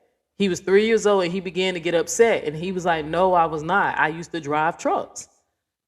And I said, no, you was a baby. And he was like, no, I used to drive trucks and I used to clean schools, but not the schools that I go to. So I remember, that's why I said my nephew's the reason why I entertained reincarnation, because I remember the day he got upset. And that his mom also confirmed to me that he knew the name of his grandmother, my sister-in-law. He knew the name of his grandmother when he shouldn't have known her name, because her mother died when she was a kid. And it's not like they had pictures of her or anything. To this day, we don't know how my nephew at that age of 3 knew his grandmother's name that died when his mother was a child. So it was kind of, he used to always just spook us out with certain stuff. So, oh, it's good, sweet pea. You good. You got to take care of home. Feed that man. Get that man his dinner. I have a deep fear of dogs and other animals. I have no legitimate reason as to why. I feel like the fear is associated with something in the past life. A lot of people believe that. A lot of people believe that. A lot of people believe that. I think I, I ain't gonna, I was gonna tell y'all one of mine, but I got too many enemies. So, I think I know what one of my fears is. And I wonder if that's how somebody took me out. Because if I really was some type of hitman in my past life for the mafia, then I have a certain fear, like I don't even want to say fear or phobia that I was gonna share with y'all, but I'm not gonna because I don't want nobody using it against me. But I wonder because they say that, and they say your birthmark. There's some spiritual advisors that say your birthmark is an example of how you passed away. Maybe supernatural on Supernatural Saturday. I will was it Saturday or Sunday? Supernatural Sunday. It was Supernatural Sunday. I think I said it wrong. Saturday. It's Supernatural Sundays. I might share this one story that's actually been documented in scientific literature of a man who was reincarnated in India, and that he actually goes around and gives lectures and speeches about reincarnation. But I might do that story for y'all so y'all can see that there is some evidence out there of people reincarnated and that it was well documented, the journey, so it won't be people embellishing the story or whatever. So I gotta share that one story with y'all about reincarnation. But I think so. It makes sense to me, if reincarnation is a real thing. You said I love birthmark. My son has the same one. Yeah, my birthmark is in a special place. You said, "Wow, Nia, I believe." I'm telling you, that little baby, I ain't gonna never forget. Cause I wish I don't even think I had a good cell phone back then. I said, I wish I could have recorded it, but I think I had like a cheap little crappy ass phone back then. This is before I started using Galaxies. Once I got a Galaxy 3, I never went back. But the baby girl, I ain't gonna never forget that. Cause she was explaining how her daughter doesn't, she can't wait till her daughter start walking, and I'm looking like, well, I'm getting my hair braided. I'm like, this damn daughter walking right now. And the mother did not believe me, but as soon as that little girl realized her mama was watching her, she fell right back down and started crawling. And her mom was like, your ass can walk. you know. You said, I also see spirits. I don't know if people believe in that. And I don't try to convince them, but my first encounter was when I was 6 and my grandpa passed, and I kissed him on his forehead in the casket and said, I see you. Okay. Yeah, I ain't gonna judge you. Because like I said, I went through temporary psychosis because of religion, but there's things that happened to me that was not part of the psychosis that I can't explain. So me and my baby sister seen the ghost at the same time. So she don't came up here before and talked y'all and confirmed that story, that me and this girl seen the same ghost at the same time, while when we was kids. So and the ghost was playing with our dog. We had a house dog. That at night we used to put him in his kennel so he won't set off the alarms, because my mom used to have one of them motion alarms, like if you walking around that house, if you go in certain areas, that alarm is going to go off. And we used to lock him up in the kennel. His kennel used to be in our room.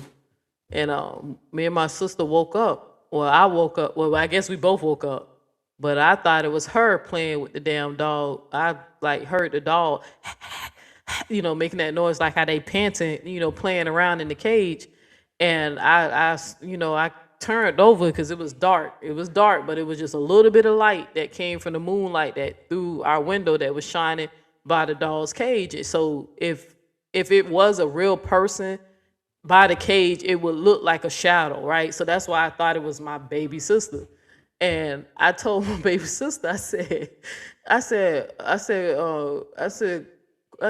Courtney, well, that's my sister's name. I said, Courtney, it's late. Stop playing with the dog and go to bed. Like, and I'm saying this as I'm turning over, to put the covers back over my face, because I'm trying to go back to sleep. Because when I glanced over, I see a shadow playing with the dog. Thinking it's my baby sister. Gotta be her. I hear my little sister voice go, she said, I'm not playing with the dog. And I said, yes, you are. Can you stop playing with it? And I hear her again. I'm not playing with the dog. I thought that was you playing with the dog. And I paused for a second and I say, well, I'm not playing with the dog. I said, so if you're not playing with the dog and I'm not playing with the dog, who's playing with the dog? My sister said, I don't know. She said it just like that. And like she was like crawled up in her bed like that. When I tell y'all, I jumped out of my bed and jumped into her bed with her because, instant, I'm going to protect my little sister because I'm the big sister, right? And then I'm way older than her, like 6 years older than her. I jump in her bed and I'm in the covers with her. I said, there's somebody in our room. There's somebody in our room. And she was like, so it looked like a shot. I said, yeah, I was like, you think it's bro? I said, she said, I don't know. I said, okay, I'm finna get up, and I'm finna cut on the light.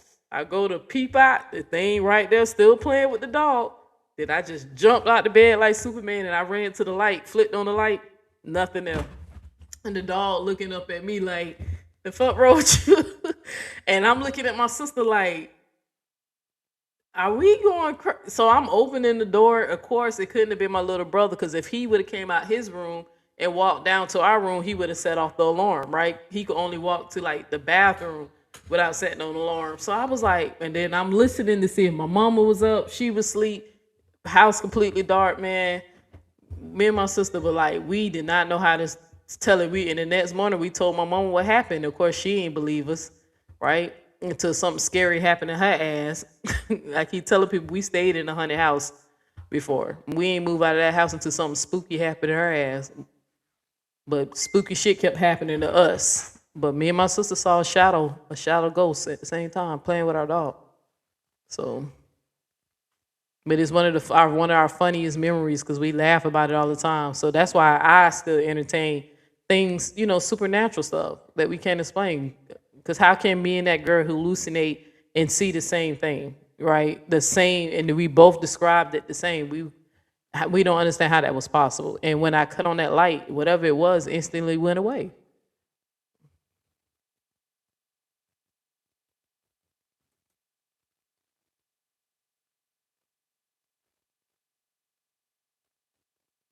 He said animals could see. Whatever it was, my dog wasn't afraid of it though. It didn't growl at it. It was not. It was playing. Whatever it was playing, but it wasn't. He wasn't. My dog was not afraid of it at all. My great grandmother is very spiritual. She told me, do not entertain spirits because you never know what they want from you. So I never acknowledged them till this day. Okay. I don't have to tell some things to leave. So now I had some spooky stuff when I asked things to leave. So I don't know how to, I know she probably told you not to entertain it, but I remember I asked something to leave. I just did not want it around.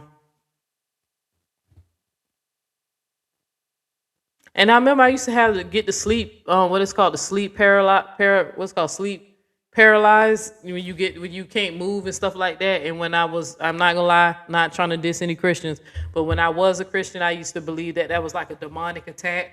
And the only way I used to always scream out, Jesus help me. I used to like when I have to sleep Polaris.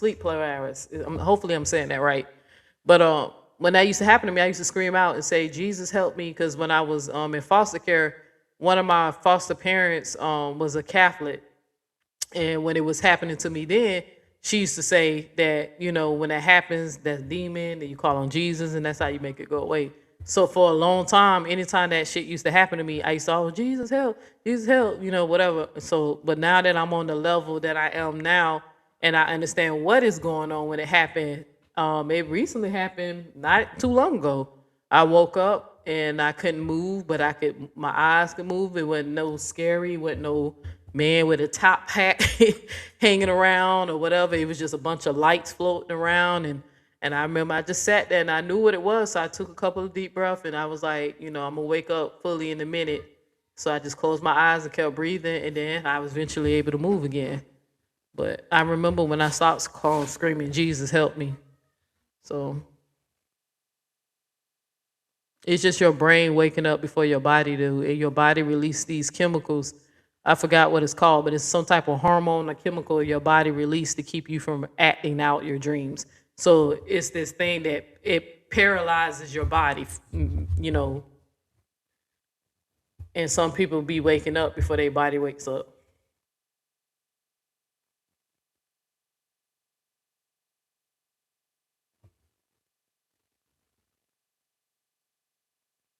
Yeah, I remember one time I had something that came to me and they asked me to come with it. Something came to me one time and I said, hell no.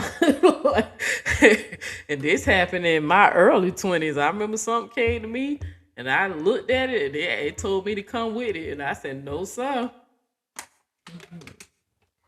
So a young dude used to tell me it was a reaper. I said, I don't know what the fuck it was, but I didn't go with it. So I know older folks used to say that means the witch is riding. I remember that too. So, but now it's nothing spooky about it now that I know what it is. You know what I'm saying? So, but I remember something came to me.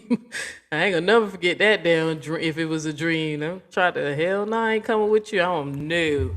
You don't look like Jesus to me. That's when I was a Christian. Hell nah, you don't look like Jesus. I ain't coming with you. So, and you played the bullets. I did, but I used to freeze when I couldn't move, but I don't do that no more because now I know what it is. And it happens to me, not saying often, but it happens more often than probably the normal people who go through it. I'm one of those people, I just wake up. I don't, before my body do.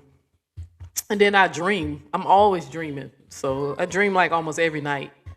But certain dreams, if I feel like there is meaning behind it, I will document it. That's why I documented the zombie dream with the nigga who I used to be friends with. So, all right. So let's go back to. Well, you know what? Let's get back to the conscious thing real quick. It was a video. It was this one.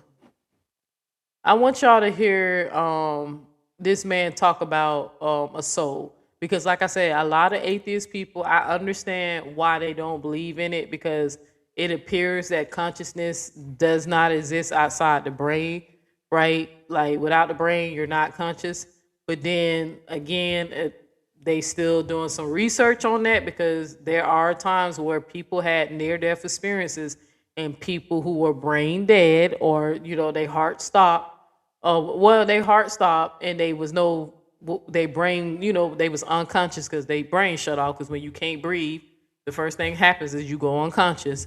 And that people who said they saw the doctor working on them, that interview, that video I have tagged on here, that guy David Williams said he saw the doctors working on him and he felt their emotions and he could see a lot of things. My godmother said when her heart stopped and she coded and they had to resuscitate her, she said she seen her loved ones, like her dad and her brother. I think she said on the other side. I know that this guy who I used to be best friends with when I was younger, when he died young, and when his mom passed away, my boyfriend at the time, who was like going around checking on them while that stuff was happening, he had told me that while she was passing away, she kept saying that her son was in the room, right? So there's things that people say right before they pass away. They see loved ones. There's some people who claim they see Jesus.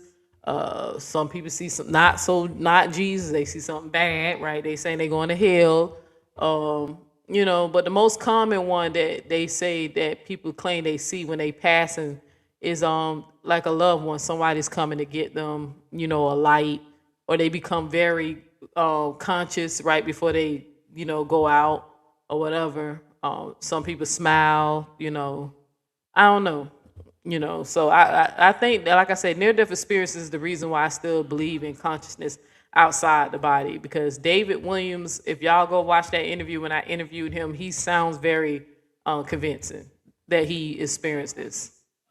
So We are not human beings having a spiritual experience. We are spiritual beings having a human experience. I fully know, it goes beyond belief, I fully know that I am a soul and that I am inhabiting or attached to or in connection with a bodily form for who knows how long, 60, 70, 90 years, I'm not sure. And that is my reality. Who I am and what I am is not my body. It's not even my personality. It's not even like the background that it's not the trauma I suffered. It's not what I've been through. That there is a spark of the divine that is part of me, inside of me, that is reflecting the majesty of the divine, of God, the divine presence, the creative force. Just like a sunflower turns to the sun and follows the sun throughout the course of the day, that is reality. So for me to deny reality is not beneficial to anyone, at least not myself.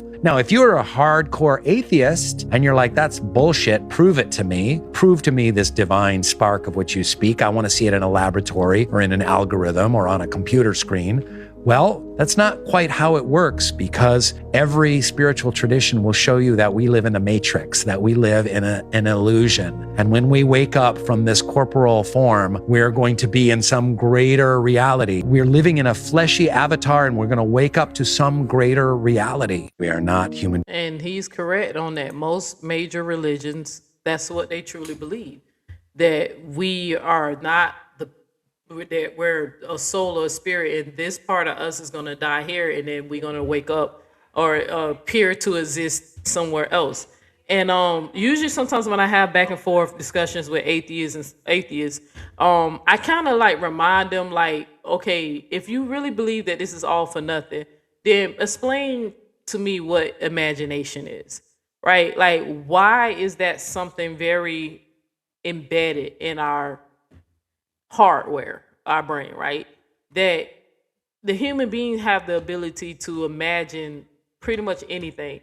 And imagination is just what it is things that exist in the unseen world, right? And once you imagine it, it's now seen. And some people actually bring out whatever it is they imagine. That's why we have inventions, somebody who invented the microwave, somebody who invented this microphone or whatever. The concept of everything you need, the math behind the science, the schematics, the material, everything you need to invent these inventions that we are coming up with, or the technology, it exists right here on this earth, right? But it does not exist until we think of it, right? I hope I'm not losing anybody. So your imagination is things that exist in the unseen world. The first, Jesus didn't have a microphone, right? But everything that you need to invent this microphone existed on Earth, but you just didn't see it, right? No one had the technology to actually, find plastic or electricity existed. They just ain't know how to harvest it. But nobody knew how to create these things until we kind of received them in waves over time. And I keep reminding people that I know that people are afraid of the future, and I get it, right? Especially with these people who run this shit right now. I get it, because when they panic, they fucking panic. But you can't deny that there's a shift in the way that how we perceive things. We're going into the age of technology. And I encourage people, like, if you're going to want to stay away from it, I get it. But if you moving forward, you might want to stay in tune with what it is and learn how to use it, because things are going to become obsolete, right? You know how it feels when you was younger and used to have to help your grandmother type in something on a computer when she was used to a typewriter, right?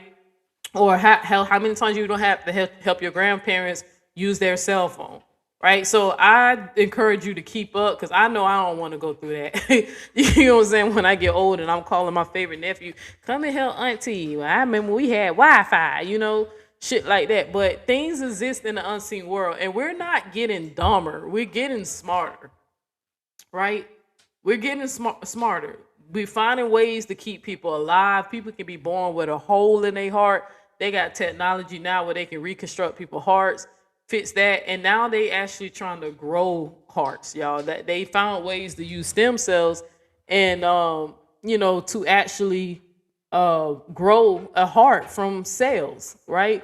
So that's the way, that's the direction that the humans going. We're not going backwards. And to me, I think for me, that is evidence of purpose, right? It's not for nothing. Everything we do here is to make our life tolerable here because of the suffering, right? Back then, the first caveman used to have to hunt down the animals, chase them down with spears and shit like that. Without the tools that we come up with once we imagine them and bring them into fruition, if we didn't have the tools and the technology we have, we would not be at the top of the food chain, right? We'll be eating by all types of aplex predators, right? But for some reason, whatever created us, if you want to believe in the creator, because I do, it gave us this ability to take the material down here, raw material, organic material, and we create things. And I truly believe that we're creating things because we're mimicking our creator, if that makes sense. Because we know that we don't create flesh, not yet, right? Even though China is definitely trying to make artificial wombs. They even announced it. China always doing some wild shit, right? I remember as a kid, I used to hear older people complain, oh, these scientists are trying to be like God, or they scientists are trying to be God, and blah, blah, blah. And I remember as a kid, I was like, they curious, so did God create them curious, or are they, like, how does that work? Like, how can they can't speak things into existence like God can, but they can create things, material here on earth, right? So I kind of understood a little bit where they was coming from, but then in my mind, I was like, well, then why would God give them the ability to do this? Like, he's making them smart. He's not making them dumb. You feel what I'm saying? I just remember when I was a kid, I used to struggle with that because I was like, God is not growing people healthy heart. He's not giving them new hearts. People getting heart transplants when they have a bad heart. If an arm chop off, if you lose your arm and become an amputee, it's not growing back, right? So to me, it seems like everything that the human race does down here is to make their life. They trying to extend life, right? And then they trying to make it tolerable to the point that we're getting lazy. Now, when I want something to eat, I don't have to go to no farm and slaughter no animal. I don't have to go pick no fruit or anything. I can pick up my cell phone and order it, and somebody will bring it to me. Like, preparing all type, like everything here is like very. It's just, I don't know how to explain it, because some people say it's making you lazy. I don't know if it's making us lazy. I think things became more convenient so we can evolve and do more greater things, if that makes sense. Like, now we don't have to spend every waking moment to look for food like our ancestors have to do. But now we're spending time learning how to cure certain diseases, or develop certain technologies, or even socializing with each other, right? It seemed like that's what I kind of perceived when I kept saying, okay, what's going on with the human race? People are afraid of things, and I think they're afraid of, the wrong things, because technology is going to happen, y'all. Ever since the first person invented the wheel, it's been on. They're not going to go backwards unless we blow ourselves up, like some people predict it's going to happen, that these people going to blow each other up with their weapons. But until then, they're going to get smarter. They're not getting dumber. Hell, they even trying to go to outer space. They still trying to take rocket ships out of space. So,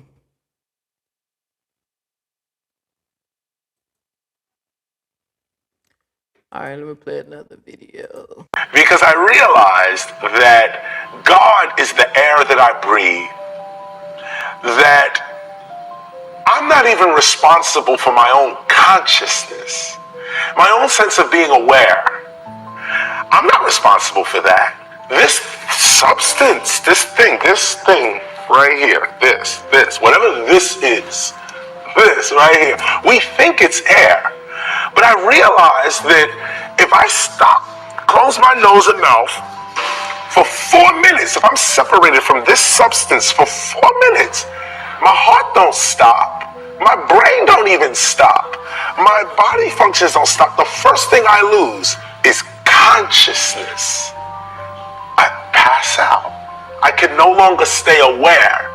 So I started to say, well, wait a minute. I'm not just breathing in air. I'm breathing in consciousness. I'm inhaling and exhaling God itself. And this air is conscious. Everything is conscious. Everything. So I began to see God as everything. Everything is God. And in me and everything. So I said, wow, what a way to live. Everything is God. I'm everything. And there's no limitations. Let me keep breathing. Let me just keep breathing. Because I realized. Yeah, see, I thought that was deep when KRS-One said that, because there's things that people in your mind, when you start trying to fathom God, or have a concept of God. I went through a phase when I used to tell people, I don't believe in God, I believe in the ideal of God. You know what I'm saying? I went through that, right? Especially when I was deconstructing from Christianity, because I was just pissed. Like, I try to meet Christians where they are. I'm very patient with them as they be patient with me, right? I try to, talk to them if they're curious, to want to know why I walked away from the faith. But just like Adrian said, once you learn certain things, you cannot turn back. And I don't came across too much stuff, read on too much stuff, that I'm okay with being an omnist, right? And I'm not afraid of going to hell because I'm not a Christian, if that makes sense. But I do hold on to the teachings that I've learned, the things that help me, help that I know help with life or applied wisdom. There's a lot of good things in the Bible. There's a lot of scary stuff, but there's some good things in the Bible. So the things that are that I can apply to my life, I apply them. Or even when I'm criticizing those who are supposed to be living by the faith, I often like to use that to show them, like, if I can see that you're wicked as hell, why can't you see you wicked as hell if it's your religion, right? Or you being a hypocrite, you know what I'm saying? So sometimes I like to speak to people in their language and in the concept they understand. I can't, if they not willing to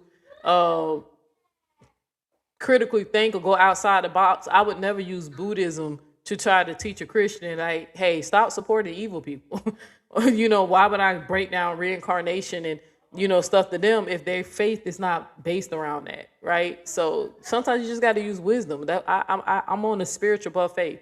I pick from everywhere and apply them as need be. So, but you said you love KRS. Well, yeah, I just like how he broke that down though, when he was saying that, and it's true. Like, y'all sense yourself. You're breathing right now. But if, like you said, if you hold your breath and you go unconscious, I think after 4 minutes, 5 minutes, if you don't have any oxygen to your brain within 4 to 5 minutes, you literally start going through the stages of brain death, brain damage. Your brain begins to die if you don't have oxygen. But we know your brain is the hardware that we know process your consciousness, right? When people have so much damage to their brain, some of them they can't function. You know what I'm saying?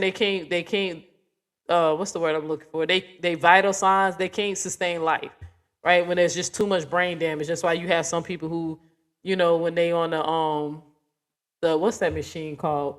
When people what's called breathing machine, or life something breathing machine, where the people be hooked up to the machine that's keeping somebody alive, and then when they unhook them, they pass away because their brain is not sending enough signals to regulate their own bodies. The machine's just keeping them alive. So life support, that's the word I'm looking for. So I cannot remember the name of that.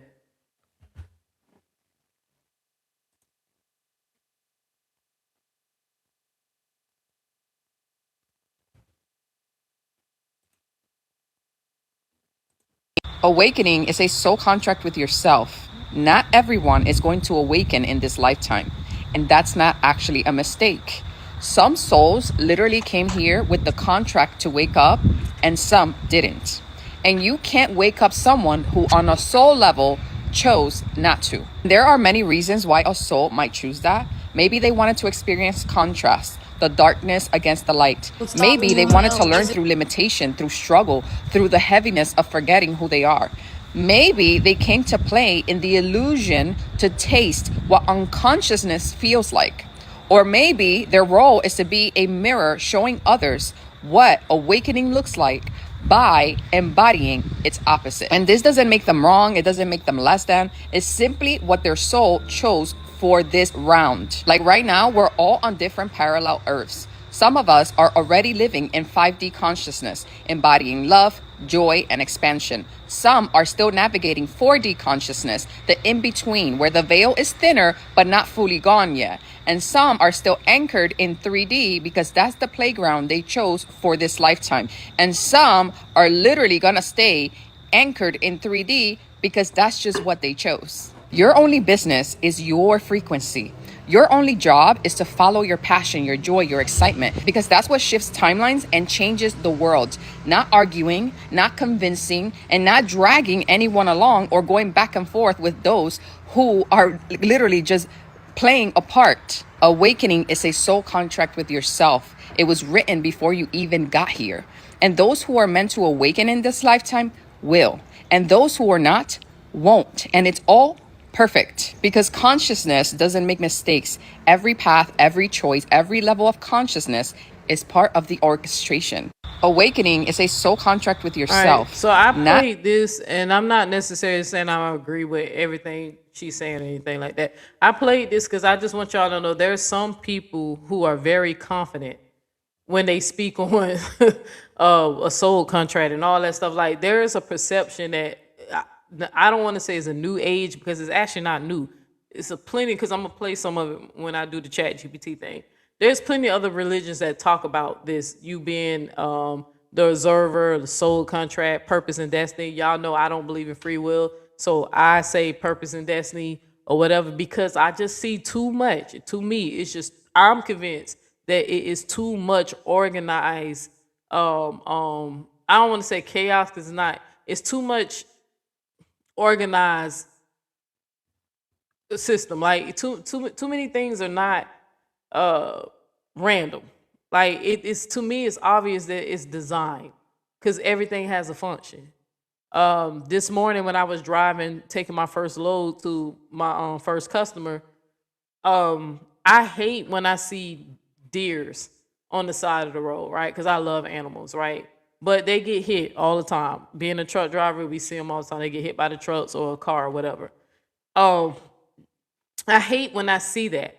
But where I have to deliver it, every time a deer gets hit by a car or a truck, I promise you within a few hours, vultures are right there.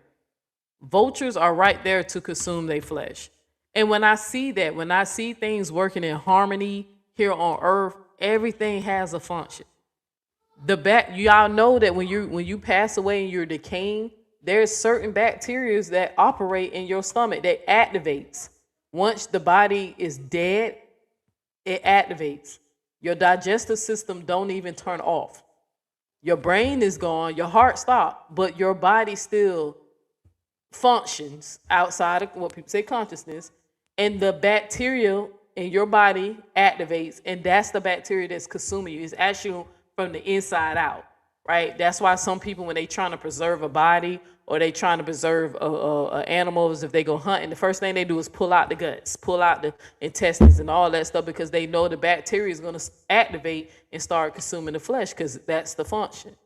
Everything has a function. So to me, you said who told her that? I don't know who told her that. I played it because I wanted you to see why some people are so confident when they say these things about the soul, because I think people are sensing a higher self. They just have a different understanding.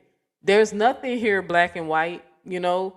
Everything is diverse, even down to the different shades of people.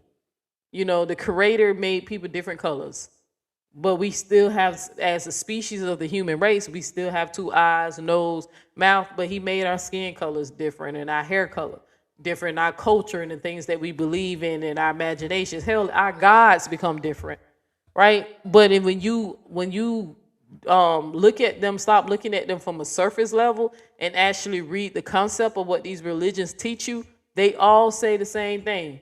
God is within you. You are God. You connecting back to God. Humble yourself to a creator, right? It's just depending on what religion you believe in, you might be scared of your God, or you might be looking forward to chill with your God, right? Or your God has abandoned you and say, hey, you're God, now figure it out. I'm out, going to create another universe, depending on what religion you believe in.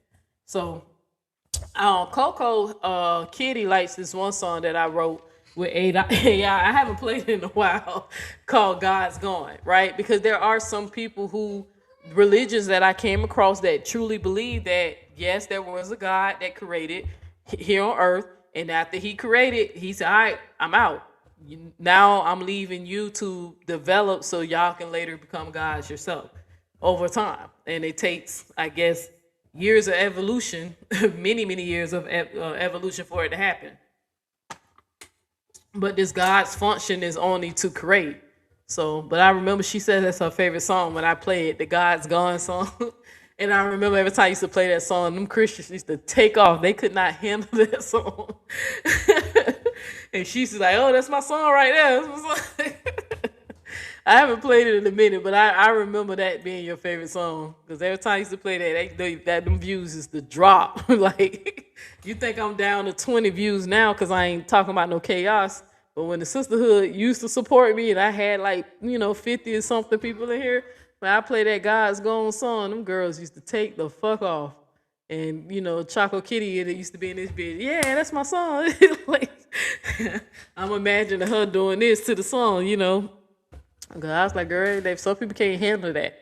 But thank you, Tika Bells, for the $9.99. I appreciate you. But yeah, I'm not saying that's true, but there are some spiritual people who teach soul contract. And at one point I used to entertain that because, like I said, I astral project. Too many times I felt like I got outside my body. The last time I tried to take medication to treat my anxiety back in I think 2022. They tried to give me some medicine, and I wasn't driving trucks at the time, and I dissociated. So you say I miss my little song. Yeah, I used to scare the hell out of me. They used to go to running. They couldn't take that song, boy. But all right, I'm gonna play one more thing, then I'm gonna go to Chat GPT. If you spend the majority of your day focusing on matter, focusing on everything in this three-dimensional world that's made of material things, and just like when you're unaware of your nose, it doesn't exist, and the moment you become aware of it, it exists.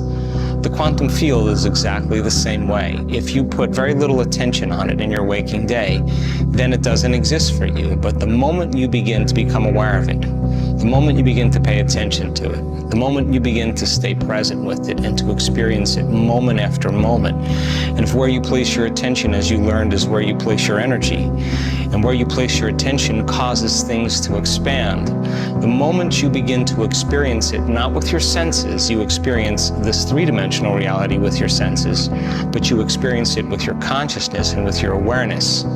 The moment you become pure consciousness is the moment you make contact with that unified field. And so we now know the techniques and the tools to get people beyond themselves. And in fact, we know that after thousands and thousands and thousands of brain scans, that you're at your absolute best when you get beyond yourself. When you take your attention off your body, when you take your attention off your identity that's connected to people in your life, the things you own, objects you own, places you have to go, and time itself. The moment you become nobody, no one, no thing, no where, and no time, that is the moment you become pure consciousness. And that's the moment you begin to connect to that field of possibilities called the unified field or the quantum field. And that field is a visible field of information that exists beyond this space and time. It never happens in the known.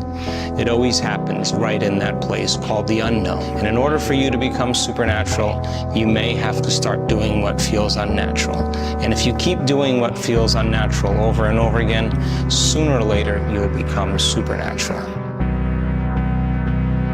Now, The way that I first understood this, when I first was listening to it, I kept thinking about the philosopher Spinoza, um, the the God that Albert Einstein said that he believes in. Um, I entertain that if it is a God, it's a possibility, right? That this God is not concerned with what's right and wrong, right? Its only sole purpose is just to create, destroy, and better itself till it becomes the ultimate supreme version of itself. Because it made sense to me, right? Um, when I was listening to this thing about becoming supernatural and stuff, I was like, at one point, we did not fly, birds fly. Now humans can fly, right? We couldn't swim underneath the ocean. Now we have submarines. We can go explore the ocean, even though we got a lot. They the ocean, they claim aliens are in the ocean. I don't know if anybody's seen that, right? We can go outside space, even though we know we need air to oxygen or consciousness, according to KRS-One, to survive out there. We need the oxygen. I said everything that we're developing, is it a possibility that we might be some type of, I know we refer to ourselves as human beings, but is it possible that we are some type of supernatural spiritual being, like the first white guy said, that we're supernatural beings living a human experience, and that this is a part of a process to become supreme, or whatever the supernatural, like whatever the, like, could that be possible? Because I just don't understand, like, and I'm not, this ain't no shot at to anybody that's a Christian. I just refuse to understand that this world is the way it is because somebody ate a piece of fruit, right? And they listen to a snake tell them to eat a piece of apple, and that's why we have hurricanes and men who break children, like what happened to me, and people who unalive their boyfriend's baby mother over jealousy, or people who abuse kids. Like I just seen the story where a nurse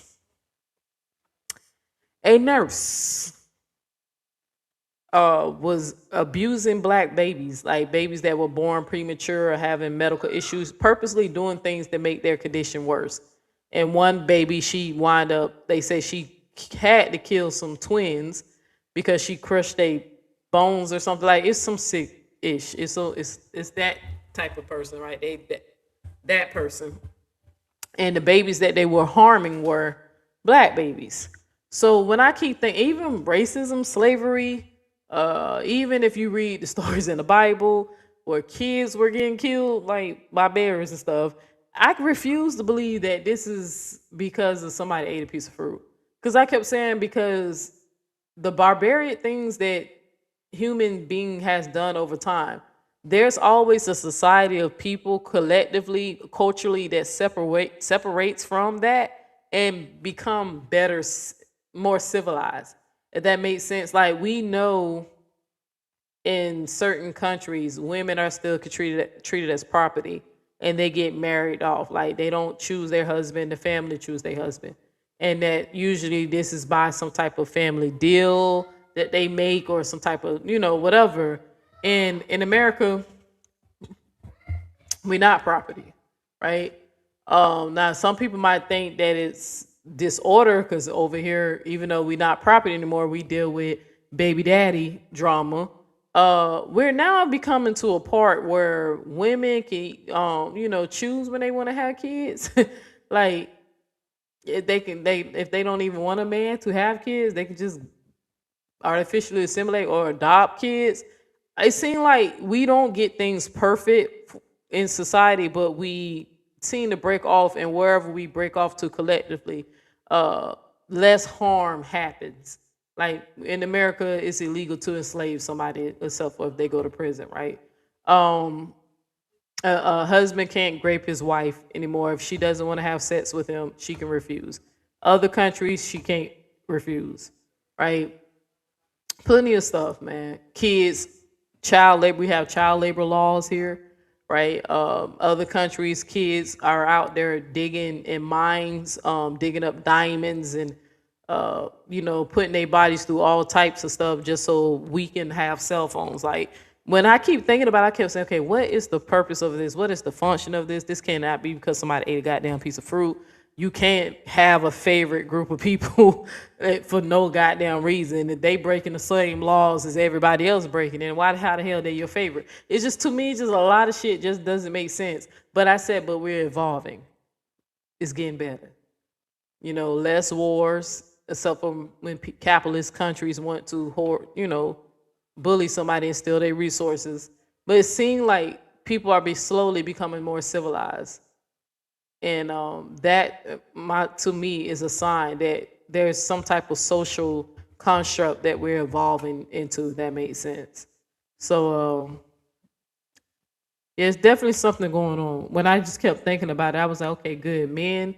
Most men in this country believe that raping women is wrong and raping children is wrong, right? We still have a lot of them doing it, but they collectively, ethically, morally, we believe it's wrong, right? So I was like, what's going on here? What's really going on? But I purposely believe that maybe we are some type of supernatural beings. Our consciousness, who you are, you, not yourself, but you, the observer, are here experiencing different things. Like your body is a vessel or a vehicle or avatar or a character, like I said when I was when I was on 4, that you just going along with the ride, and technically these things are happening to you, but it's not really happening to you. You're observing these things happening, but you and yourself are not the same, right? Because I'm telling you, when I really thought about it, I said, what's up with these damn intrusive thoughts that I'm having? Is this me? I don't like this shit. You know what I'm saying? I don't like when I do this. Okay, I had surgery and these people completely knocked me the fuck out to the point that I couldn't perceive time. But now that I'm conscious, I'm aware that there's a space and time missing, but I have no idea how long I was out for or whatever, but my brain can sense time missing. So it's a lot of deep stuff when you really just like think about it. Your soul is the person that we call the observer and the witness, right? And you are the observer and the witness, and yourself is the character, the being that actually physically go through the traumas and the personality, society, identity, being male or female, or stuff like that. All right, so chat GPT. How long I got? I don't want to hold y'all up there too long, but I'm gonna go back to chat GPT. All right, so how I'm gonna do this, because I tried to do my PowerPoint thing, and for some reason my PowerPoint did not come out the way I wanted it to. So I'm gonna play what I need to play off my phone when I get to a certain part. Some things I'm gonna read out loud, and some things I'm gonna play off my phone.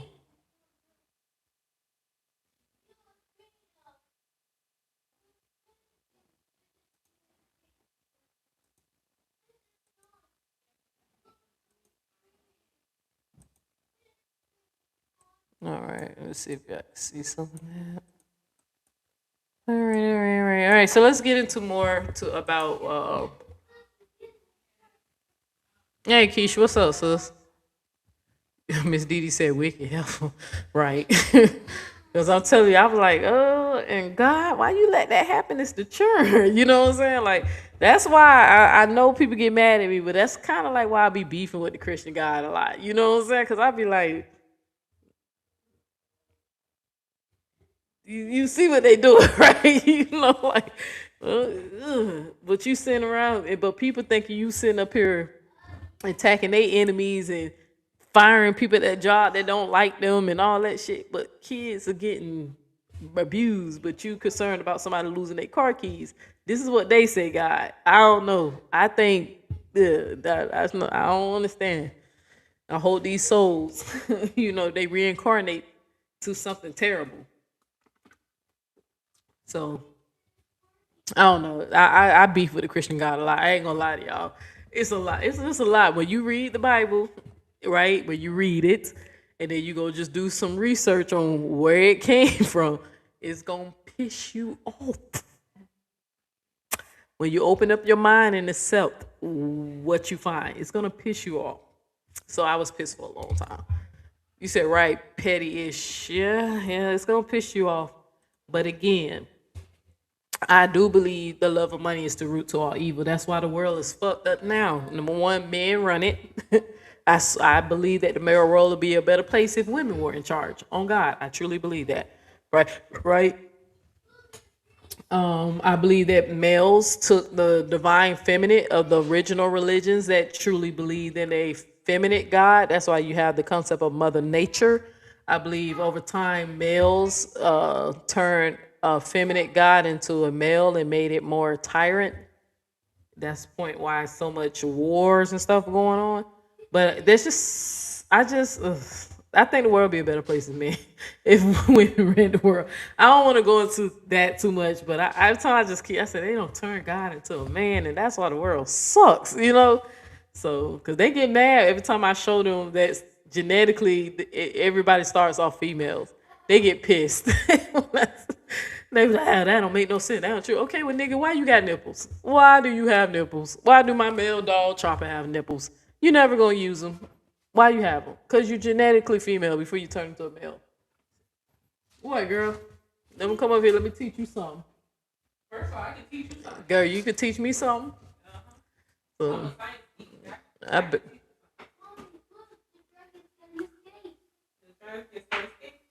Okay, you said Neo. I don't.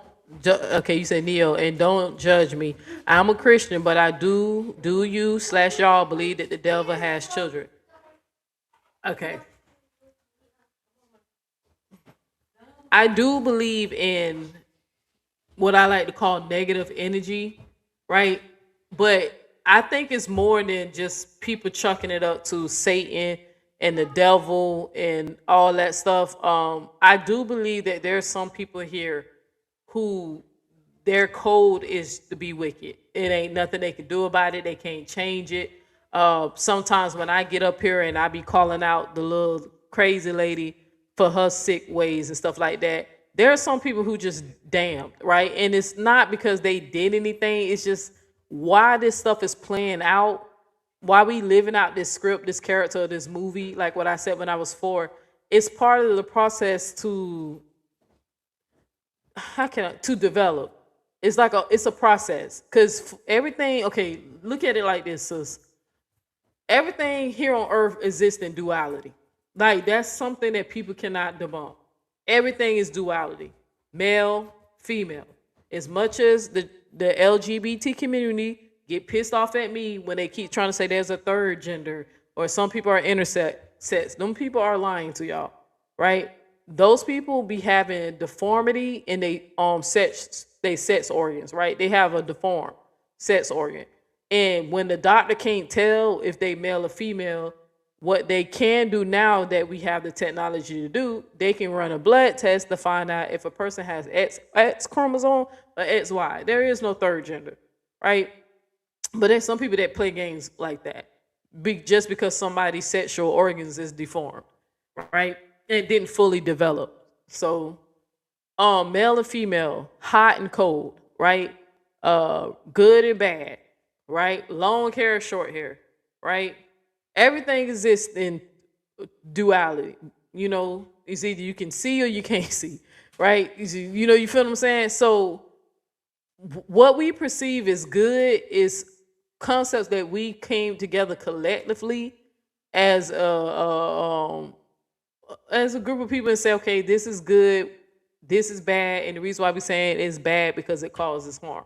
So there are some people I truly believe that their job is to hurt people here on earth because that's in the script that this person is going to go through that, right? But I understand if you entertain the Bible makes it clear there is, because I just posted it.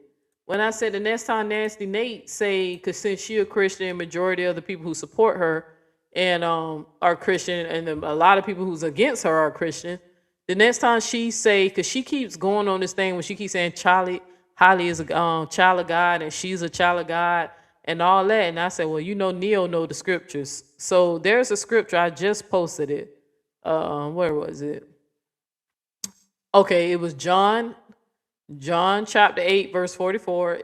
And I put in my comment section, in my community post, the next time Nasty Nate says she or Holly, right? She or Holly is a child of God. Quote this scripture, John 8, chapter 8, verse 44.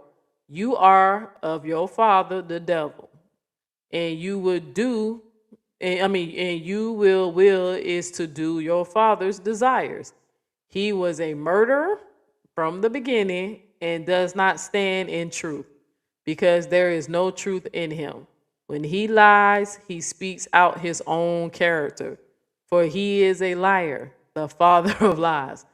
I thought that scripture was very powerful, being that Nancy Nate was over there defending a murderer, right? And according to the Ten Commandments, thou shalt not kill. So we know Holly broke one of the 10 Commandments. And then we know Nasty Nate is a liar, documented liar, foolish liar, immature liar, with every category, habitual liar, ugly liar, stupid liar, any type of liar you can think of, she's that type of liar, right? So it makes sense to me, even though I do not think Christianity is the one true religion, but I will say the concept of the multiple universal laws and understanding, that is like one of them. So for Christianity, it's referring to it as a devil or Satan, but in other religions, it might be referred to as a spirit that has not submitted to his ego, or who's a person that's into their ego and have too much ego, or an immature spirit, like a childish spirit. There's different ways to perceive it, but they do have their good and bad, good guy versus bad guy. They come up with these concepts because this is how we explain when good things happen to us, no harm. When bad things happen, it's harm. So we have to label it. And we know liars and murderers cause harm. So, but that concept is not only unique to Christianity. If I hope I didn't confuse you too much, but I'm basically saying that that saying is worded like that in the Bible, but it's not unique to the Bible. If that makes sense. Older religions talk about that too. I think I broke it down when I did one live, when I told y'all how a lot of religions really hate liars and how dangerous it is to be a liar in almost any religion, especially the most popular ones. So, but that's all it is. I think some people they can't help it. And this is how, and if you want to know if you're a good person, this is how I tell people, this is how you can decode it if you have that in your system. If you do something bad and you know it's bad or whatever, if you feel bad for doing that shit, that's a sign that you're a good person and you did that so you can learn and develop, right? And change you. You did what you did, you experienced what you did, that you, not yourself, but you, the observer, witnessed you do that. You understood how that made you feel, and then you change. You either change, or I'm not doing that again, or I don't like when I do that. Doing bad things make you uncomfortable. Bad people do bad things and it do not make them uncomfortable. Only time they get uncomfortable is when they're not able to do bad things. That's how you know. So you said, O'Neal, you took the words out of my mouth. But that's how you know. That's how you know. Bad people, they get pissed when they, hell, I think the Bible say they sleep. All they do is think about, let me get this quote for you, right? I think they say they can't live, but they can't breathe, they can't talk without doing evil. These people are possessed with a dark energy. So, and it's just a duality. It's the opposite of good. And another thing, I used to get into an argument with one of my sisters about this because we used to disagree about this. That whatever the dualities are, they cannot exist at the same time. She disagreed with me on this, but I still stand on my philosophy. You can't be on and off at the same time, right? You can't be good and bad at the same time. If you're operating on the good, you're gonna be doing good. Now, if you dwell over there and do bad things, at that moment you are bad, right? And you're not being good. But me and her used to, because you know how people say good and evil exist in everybody? It does, right? But which one is turned on and which one is turned off? You ain't gonna be good and bad at the same time. You doing one or the other, right? And that's what I was trying to tell them. That's a constant theme down here on earth. You can't be dead and alive at the same time. You can't be born and dying at the same. You know what I'm saying? Like you see you get what I'm saying? When you're born, you're not dying while you're born. Now, can you be born then you die? Yes, but you have to first be alive before you can die, right? So it's just one of those things that I kept telling her that you cannot do anything that's opposite of each other. They exist, but they do not operate at the same time when you're observing them. So you said facts, Neo. But we used to disagree about that all the time. So I was like, girl, how can you be on and off at the same time? You operating in one function. So hell, I think the Bible even says salt water can't produce fresh water, and fresh water can't produce salt water. But what's the scripture I was just gonna look up? Oh, about evil people. Evil people. What did it say? Evil people. Let's see. What's the name of that verse? Because that's why I say there's plenty of things in the Bible that other religions have too. But there's a scripture that says they can't like do anything unless they act on evil.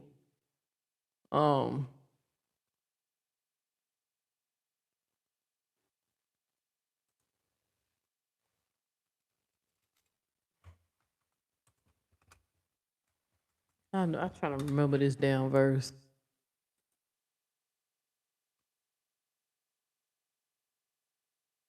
Okay, so it's Proverbs. It's Proverbs, I think 4:16. Let me find a.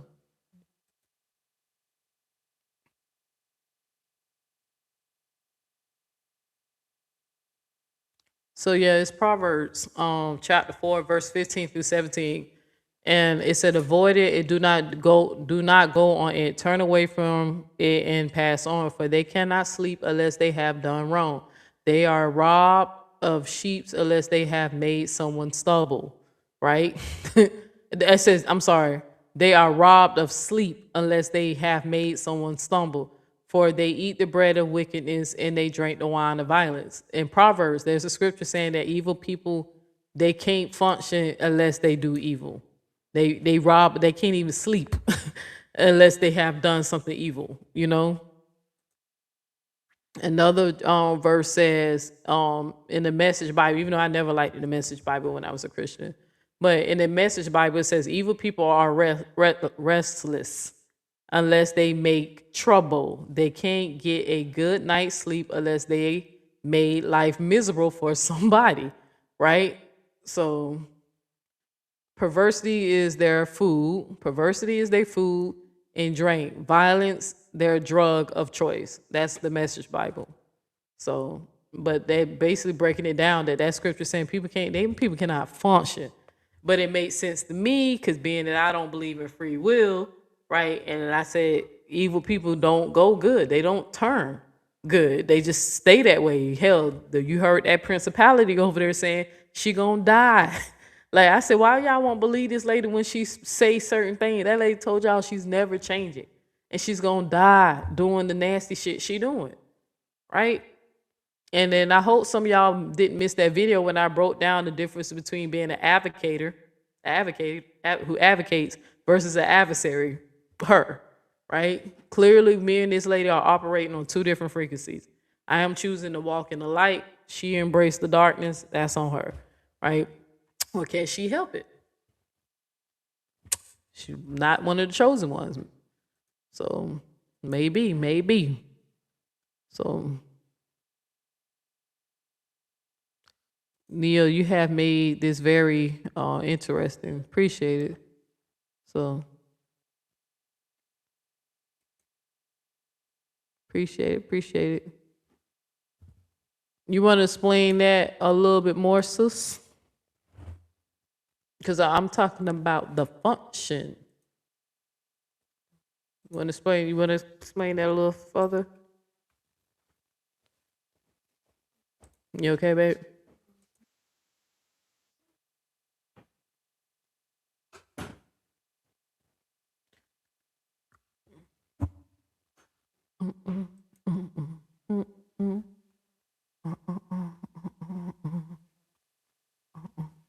Okay, because I get what you say. You said good and bad can be I don't want to fuck this work. I'm always fucking it up. Ambiguous. I had to get some help with that. Ambiguous.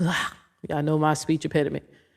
Um, it says, the biggest means open to more than one interpretation, having a double meaning, unclear or interact because the choices between alternative has not been made. All right, so I understand that to a certain extent, but would you say, I see, because I get what you're saying, but they still opposite of each other, right? Even if you saying that people interpret them different, like if a person says slapping, uh no, I don't want to say that because that might give me trouble. Slapping dogs, right? Slapping dogs in their face, um, makes them feel good. Therefore, it's good because it makes me feel good. Most people gonna be like, no, slapping dogs is bad. Even if it makes you feel good, it's bad. And if you slap dogs, we're gonna arrest you, right? So when you said it depends on, it's only to me if they're using what is like good is usually known for not causing harm, bad cause harm. You feel what I'm saying? If it caused you harm, that's how you know it's bad. That's kind of like the universal way how we determine good and bad. So that's why I said when you said that, I was like, I get it, but yeah, but it depends on because I understand that. I do understand. Like I do understand what you're saying. People do have different interpretations of what's good and bad, right? That's why I gave an example of well, I gave an example, something that people uh slavery. Let's say slavery, right? People used to think that enslaving Africans, was a good thing, right? Because they get to learn Jesus. But somebody later came along and said the definition of good is not to cause harm, right? Um, Universally, we know that when a lion chases a gazelle or whatever, the lion is not perceiving that it's doing something bad because if it catches the gazelle, it's going to harm the gazelle. The lion's going to get a meal and the gazelle is going to die, right? To us, you be like, oh, that's bad, that's sad, that's happening. But the functionality is that animal exists so apex predators can hunt it, if it makes sense. So it's the function of it. So we know that we came up with this concept because there's something that happens when people cause harm and versus not causing harm. And we label the good stuff of what doesn't cause harm versus what do cause harm, if that makes sense. Like if I have medication, let's say me and you have a rash, right? And the doctors, we got the same bacteria that's causing a rash. The doctor gives me an antibiotic, gives you an antibiotic. That antibiotic makes me have diarrhea, gives me a headache. It's not bothering you. You fine. You taking the antibiotic like a G. Ain't nothing happened to you. I'm having a reaction. What they gonna call it? A bad reaction because it's causing harm, right? Even though the medicine itself is not bad for you because it's supposed to help clear up your infection, a bacterial infection, right? The medicine is not bad, but when it caused harm, that's why they would say, "Oh, doctor, I had a side effect. I had a bad reaction because it was harmful." Do you get what I'm saying? So that's why I say, even when people say, yeah, they interpret good and bad different, no, the universal law is if it causes harm, it's bad. If it doesn't cause a harm, it's good. Good results, right? So, but you said, right, but what about eating flesh? It's a functionality. It's a functionality. Mammals down here on Earth eat flesh. I know there's some people who think humans are not supposed to be eat flesh. I disagree with them because other mammals like us eat flesh.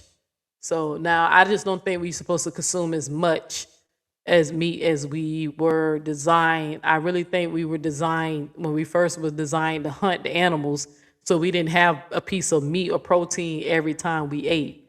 But that's just evolution. Because now we consume more carbs than anything. That's all. That's why our ass is fat. That's why I got this stomach called Sonya, right? Because I eat too much bad stuff. I eat sugar and bread and shit, So you said, what if you have to cause harm to bring in more good? Again, that's kind of like where I'm going with it, because you saying, what if you need to cause harm?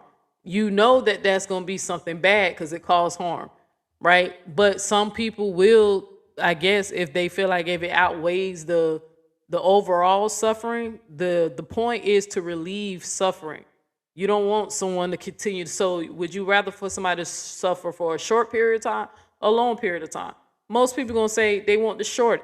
So if it's going to lead to that person's becoming less, that's the word I'm looking for. If it relieves somebody's suffering over time, then yes, it will be worth it, but it still was harmful, right? Because it caused them pain or whatever the harm activity is.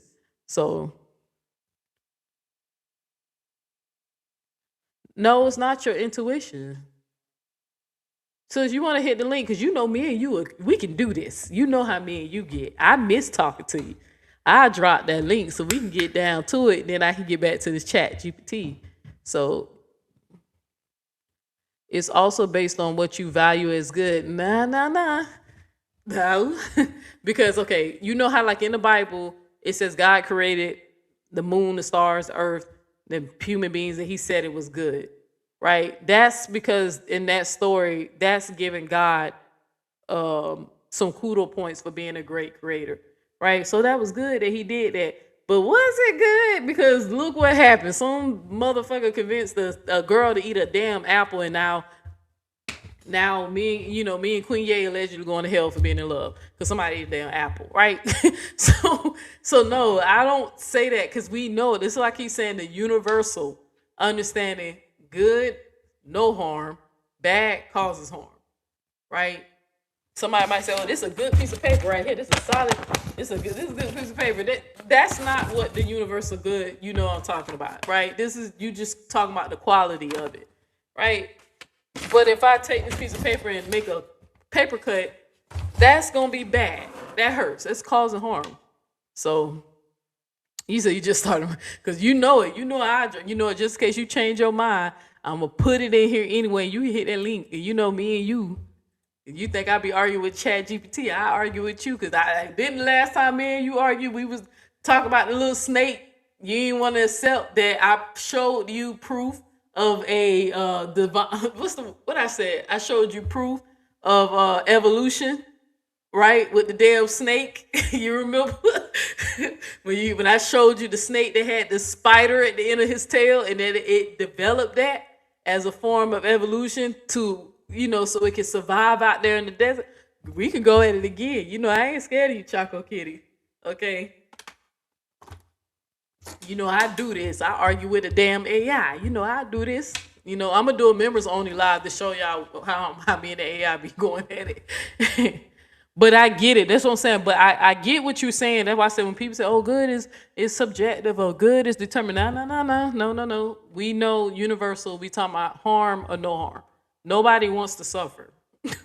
Nobody, but we know people suffer. So when it does happen to people, we either show empathy, sympathy, or compassion, depending on what type of person you are. about when a person is going through harm. You know, you said, "LOL." I remember. I remember too. Cause I was like, I ain't scared of you, girl. Scared of you. All right, we'll get back to the lie. But if you change your mind and you decide to put Minecraft down, let's go at it. Because I get what you're saying. I just disagree because we know the universal understanding of good is when there's no good is it doesn't cause harm. So all right. So what is the conscious soul? I finally got around to that after 2.5 hours. Oh, so you hit the link. Oh, you said okay, you want all the smoke then. Okay then. Hey, What's up, girl? no, I literally just turned on the gaming. But so what I was saying is, okay, so you said something can't be off and on at the same time. Those, Mm. I think that really is. Let's just say if we're not being petty, okay, so I'm not gonna. Let's just say okay, that's fine.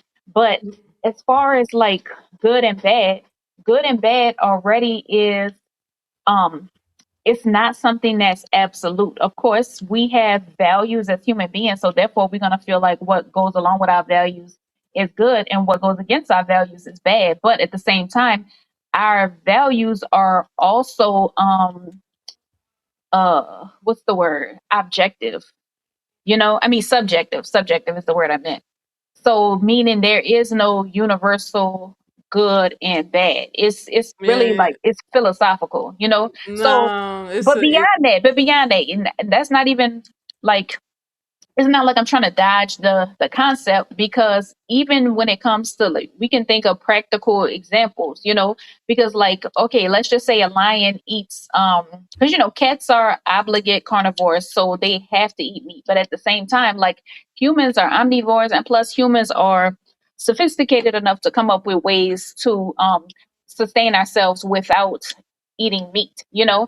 Um so therefore it's like you can't really argue that it's bad to eat meat because you're causing harm when you don't need to. You see what I mean? yeah, but So, no one says it's bad. I mean, only certain it's people say it's bad to eat meat, but the problem is people consume too much meat.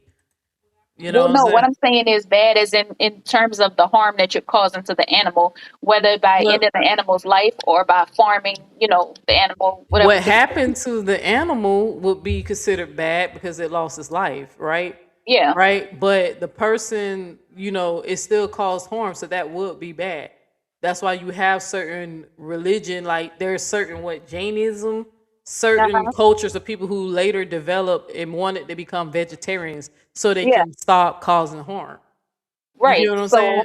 So are you saying that so do you think eating meat can be considered good and bad or it just depends on I who believe you the ask? function of it when the animal that died, what happened to that animal was bad because it caused harm, Mhm. right?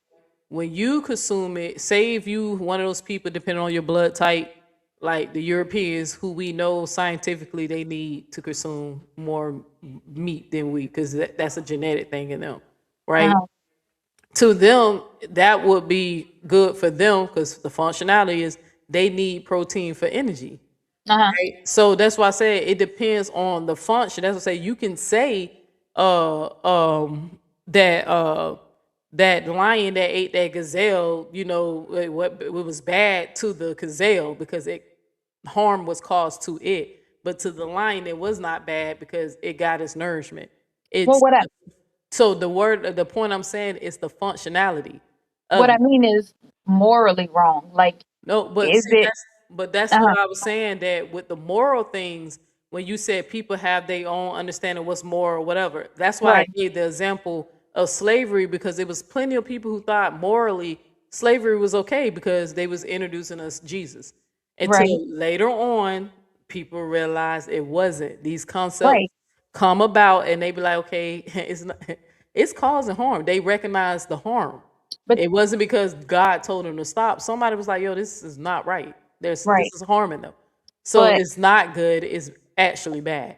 right. But at the same time, by if a person is a Christian And if they believe that a person who does not get the word is going to go to hell, then I mean, to me, it follows that they would say that Christianity is good, because that would mean the alternative is you're going to go to hell. Now, I'm not a Christian. I mean, another way you could look at it is, okay, well, maybe there's other ways to teach Christianity. But my point is that actually, well, I'm not. That's kind of going off. That's kind of going off. But what I'm saying is, let's just say if Jesus was. Let's just say if we were Christian. Let's just say if we were Christian, then could we really say that slavery is bad? Do you see what I'm saying? Now, Because there was mostly Christians that said it was bad because they read the book. The okay. people who the people who thought it was good, they misunderstood the curse of Ham. Hmm. That's why I was trying to tell you at one point, when society's in ignorance, right? When they function out of ignorance or a lower level of themselves, they have done bad things. Hmm. You know what I'm saying? You remember men were allowed to rape children, and depending on what society you in, because certain Yeah. society they still do it, right? But eventually another group of people branch out and they change some of these things that they're now deemed to be harmful. They So, just ain't realized collectively at that time that it was, but it seemed like it takes a group of people to recognize harm, hmm, then AKA bad, and then they change it. right. So Um, that's the point I was trying to make, because if Christians would have had read the Bible properly, they would have clearly seen that slavery was not biblical for the people they were trying to enslave. So, okay. Well, I mean, it's not. I see what you're saying. I mean, that's really not exactly what I was getting at. What I mean is, just hypothetically, like, unless you make the argument that, hey, there are other ways to introduce people to Christianity, which there are. But what I'm saying is, what if you have to do something that's bad or wrong just to bring about a greater good? all right, so okay, so let's see. For Uh, example, you uh-huh. trying? Let's say, so let me see if I can trip myself up too with you. No, You no, know okay. that no, because look, because remember this. You remember this when this was going viral, when they was like, there's a train coming down the track, Hmm. right? Yeah, And on one, and you are the person behind the switch. right, You don't have time to save everybody. On right. one side of the track is your relative. Like, say you got a family member that's on the one, and it's only one relative tied up in the track. And on Yeah. the other side is a group of people, like say 20 people tied up. You got to Hmm. make the choice if you gonna pull which lever you gonna pull to determine which way the train gonna go to kill that one relative of yours or kill the 20 people. You Right. got to make that choice, Yeah. right? So they was trying to find out, how do people determine morally which one correct is to do, and most people were saying that they would have to sacrifice one because it's a greater good to preserve many than to lose one. Then you Right. got some people like, I don't know them people, they gone because I'm gonna save my loved one. You feel Right. what I'm saying? Right. So Right. that's why they was trying to see, how do we morally come up with these concepts, and it's became understood that the human being, we understand that it's more to save more people. It's a good thing to save more people than one person, right? So Right. But what I'm saying is, even then, yeah, it's easy to, okay, what if it's not that simple? Because the way you illustrated it, that makes it seem kind of like easy, or more objective. But what if it's not that simple? Like, what if it's like um a homeless person versus a doctor, you see right, what I that's what I mean? It's said. stuff So like that. the choice again is going to be who would be more beneficial to society, right? Okay, so The you so if so let's just say the homeless person, we is homeless. The doctor saved lives. Most people gonna devalue the homeless guy, unfortunately, right? but Because is that they right? know. I don't. If it's to the point where, if the attention is this gonna cause harm to the homeless person, but the Uh-huh. good thing is we have a person who stayed alive who can save lives in the future. So Okay, you so sacrifice. what if the train was going to hit the doctor? Would it be wrong to switch the lever so that it hits the homeless person? What you mean, if it was already on the path? Yeah, It's yeah. still the same. It's still the same choice. So you still have the ability to hit the switch. You know what Right. I'm saying? So But if what I'm you, saying, would it be wrong to actually change the course of the train so that it hits the homeless person instead of the doctor? when you say wrong again, That's my we're talking about point. no, because like wrong and right is not. We're not talking about the same. Good and bad and wrong and right is not the same thing, Okay. right? That's so. When you say would it be right, would I say would it be bad for the homeless person? Yeah, because people going to value the doctor more because the doctor can save life. Uh-huh. Unless the homeless person is a doctor too, and we just don't know that. I'm You saying know what I'm saying? He don't lost his license and he down on his luck. Then it would be sucked if you wind up killing the homeless guy. He was a good doctor, and the doctor you saved was an asshole or something like Mhm. that. So I think when you talk about people making sacrifices for the greater good, they get that, right? That's why Right. when I was telling you that most people were choosing to save more people than one person because we have a concept in our mind it's best to do what's best for the community and not just for self, right? Okay. But there are some people who will say, I ain't fuck them people. You know what I'm saying? You know what I'm saying? Like they don't know them, they don't have that. So it depends on the individual. So when you say what's wrong and right, Uh-huh. to me, I would say it's wrong for them to be selfish because you could have made the world a better place if you would have kept the doctor, right? Mhm. But in their mind, they looking like, well, it was already heading his way. You know what I'm saying? That's I didn't want to choose. I didn't want to be responsible. Whatever. Like I get that. right. But so what I'm trying to say is it's no like clear cut answer. It would just depend on what a person's values are. Well, yeah. Because we could say, okay, so I said a homeless person. What if I don't say homeless? What if I say, okay, what if it's a lawyer? You know how people act like lawyers are People, bad people. You know what I mean? So then regardless what? of whatever you change, when people choose whoever's better for the community collectively, that's the choice that most people are going to choose because most people are designed to preserve life. That's why you have like people who would like give up their life to save. Like you ever seen like in different scenarios where somebody got to hold the door open so most Yeah. people can run over and they be like, okay. Yeah. And as soon as they let go, they squish and die. There's some people who would sacrifice themselves because it's about Yeah. preserving. So that's why I said if a person has, I don't know because I don't want to say people. Okay, when people make choices that seem selfish, it kind of depends on their mindset, if that makes sense. Because most people do stuff out of fear. Some Uh-huh. people are not empathetic, sympathetic. Those are the people we tend to excommunicate. Because if you don't have compassion, if you can't sympathize or empathize, you're harmful to the community. If that makes sense. That's why it's been times when people talk about stories of people who are greedy, selfish and stuff. We don't allow them into the community because we know they're not going to take care of everybody in the collective. You actually let them go off and be lone wolves. That's kind of Mhm. like the concept. So that's why I was saying I don't want to say because I changed my mind. I would say they wrong. They wrong because it would be to me it would be a wrong choice. It'll be a wrong choice What part? if they choose to, save their loved one and let the track run over 20 people. You know what I'm Mm. saying?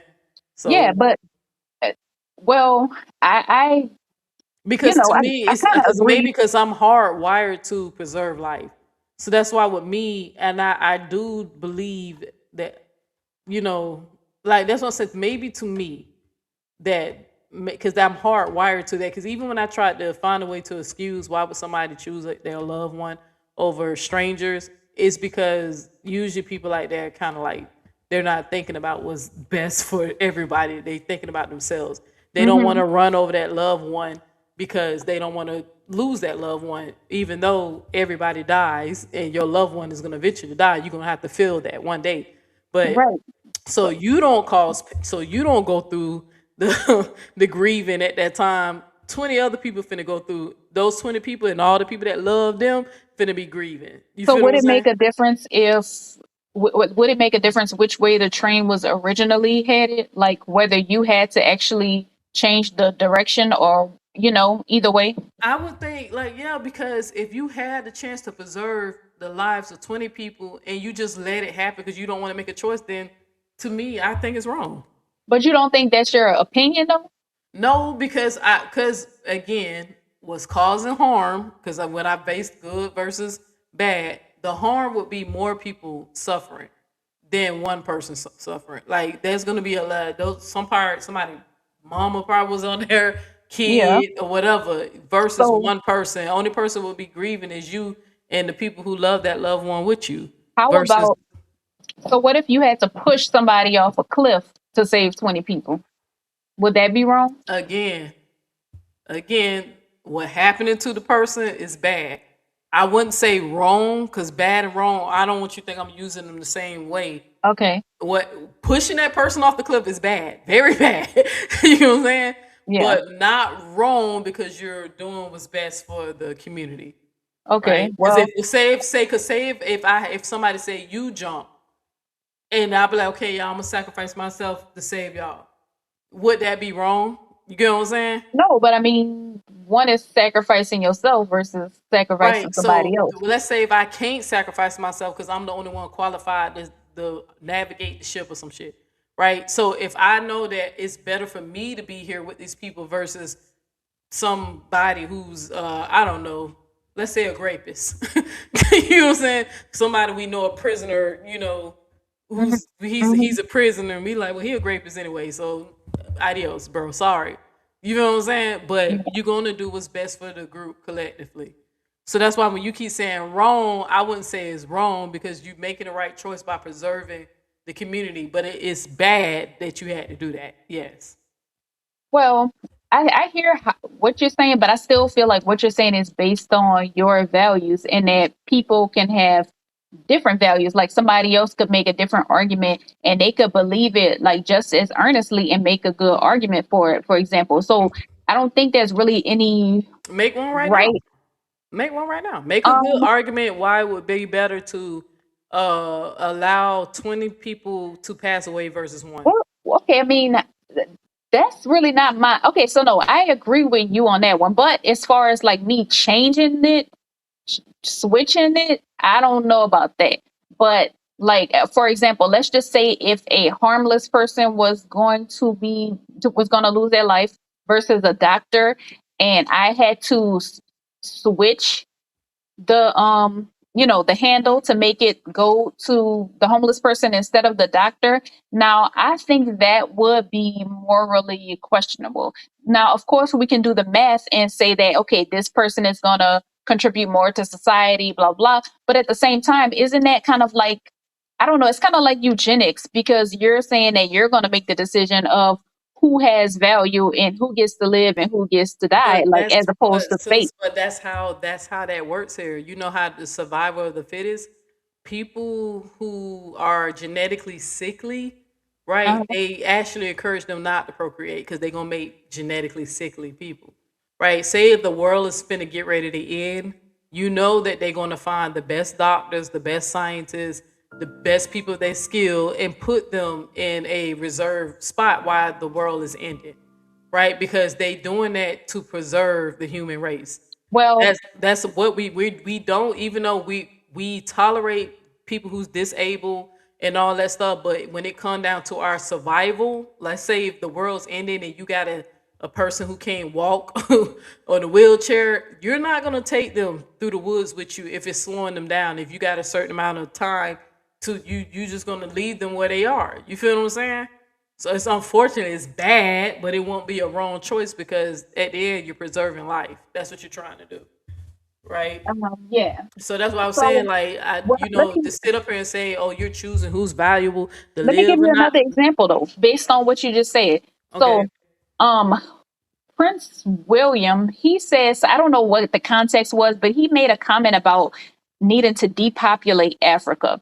Mm. Now, what he meant by that, you know what I mean? But basically, I think I mean, I could look it up. I don't know. I don't want to speak for him, but they basically go into Africa and take whatever they want. And they feel like, I guess a lot of them feel like if you ain't labor, you getting in the way.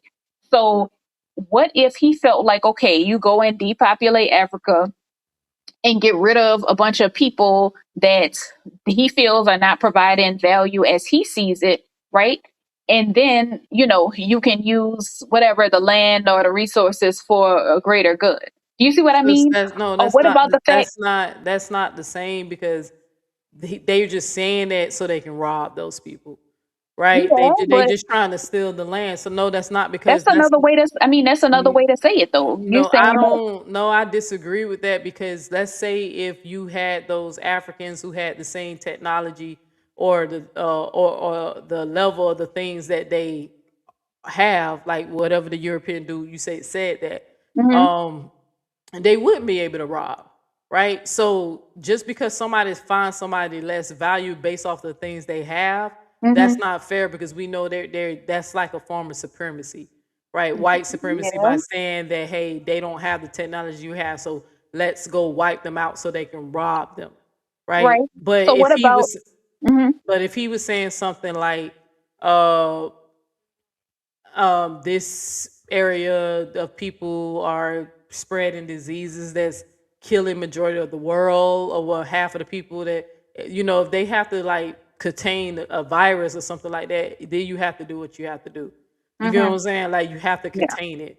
But no, that's not, to me, I don't think that's a fair comparison because that's kind of like what they're doing now. They're doing that now. And right. what they're doing is wrong, right? Because we see different countries that are functioning, not third world countries like, the ones they find in Africa and think the whole continent Africa like that. And they're doing just fine. So these Hmm. people do have the ability to be what we call civilized, according to them, by their standard.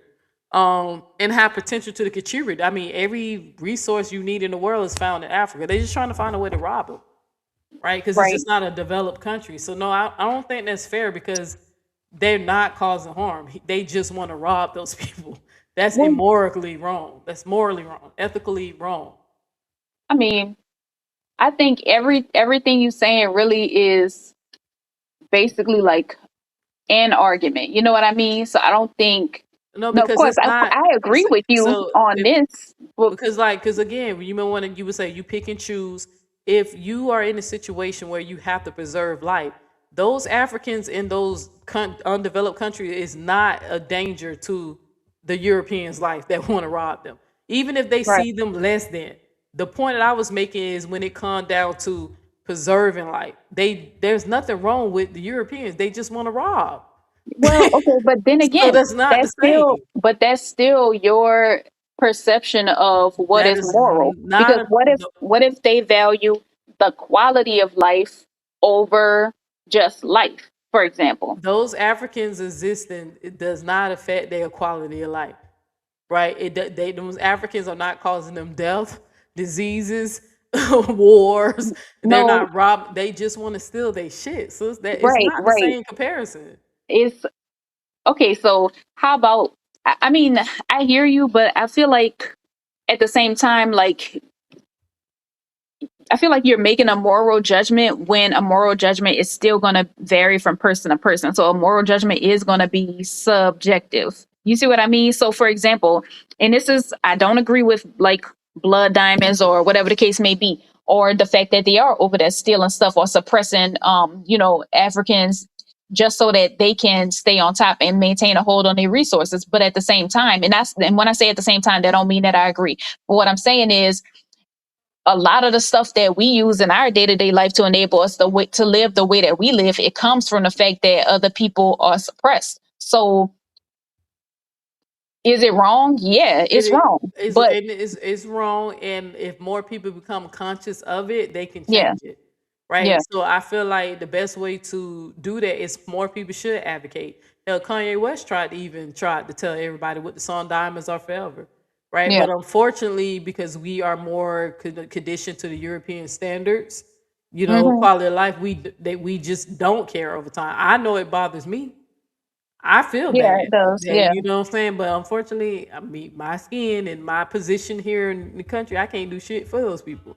I can barely do shit for myself here, Um, right? So, but I think that I get what you're saying. Yes, those people are being oppressed so we can have a better standard of life, but it's right. still causing harm and it's still wrong. Right. right? It's wrong because people know, the people who doing it know that they're doing it. They're wrong for doing it, and it's bad because it is causing people harm. But I'm not causing the harm, right? You could say Mhm. indirectly me purchasing the phones, right?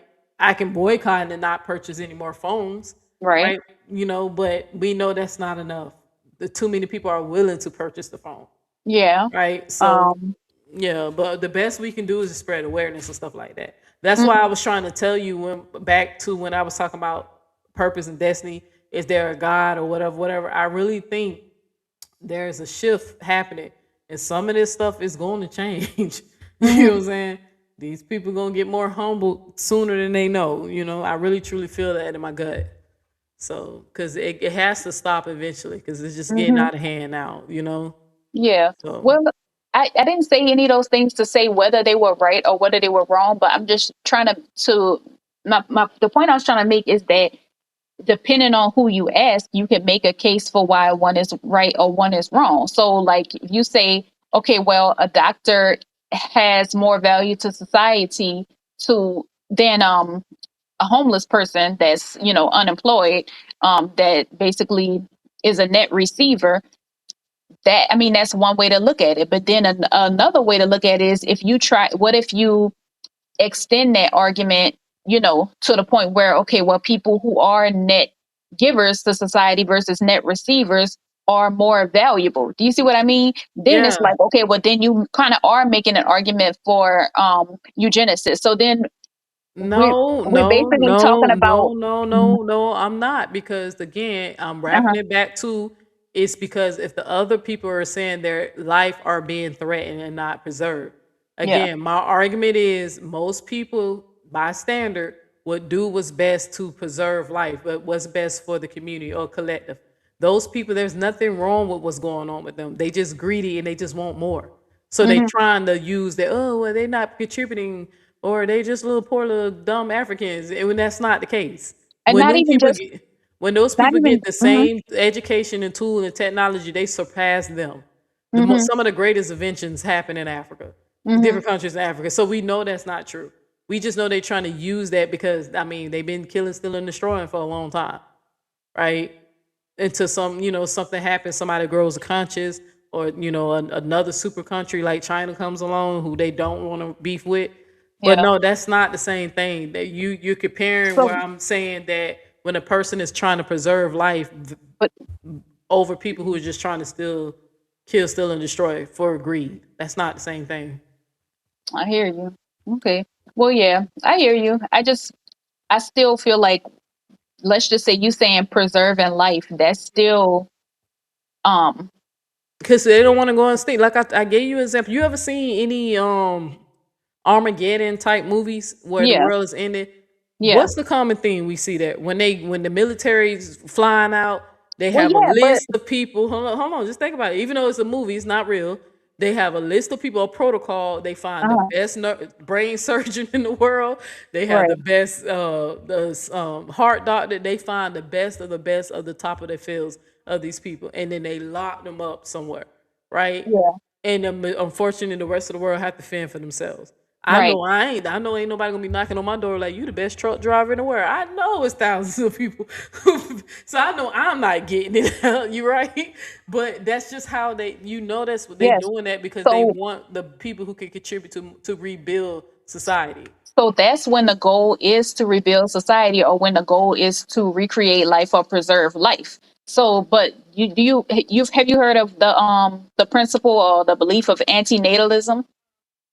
Nah, like me. anti Antinatalism is okay. That's the belief that just life in general is bad, just because of the fact that, like, we suffer, because if we weren't here, then we wouldn't suffer. So antinatalists believe that basically, like, it's better, it's wrong to have children, like it's morally wrong to have children, Okay. you're bringing them into the suffering, and Mm. that basically anything and anybody that lives suffers. So when you think about it, I mean, it's up to you whether you how you feel about that. But that's like thinking, but what if you had Technically, never been born? Then you would never suffer. Do you see what I mean? well, check this out. What about if I don't necessarily disagree with that?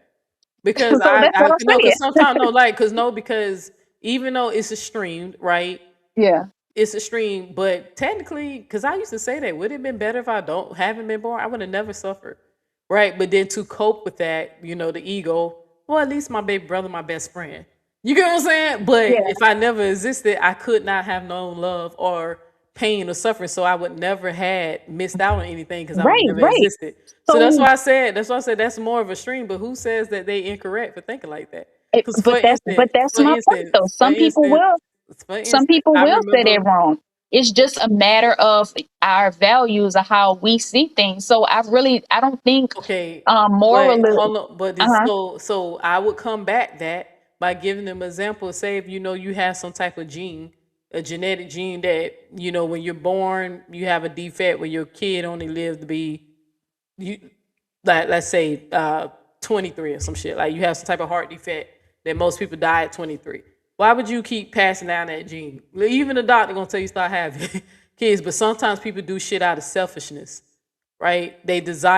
People desire to have kids because they want to, leave behind a legacy. You remember I had to go through all that with Kevin Yeah, Wesley, right? And I remember I kept saying, why would you keep risking having kids that's going to develop cancer if you have a gene that is right. so prominent in your family?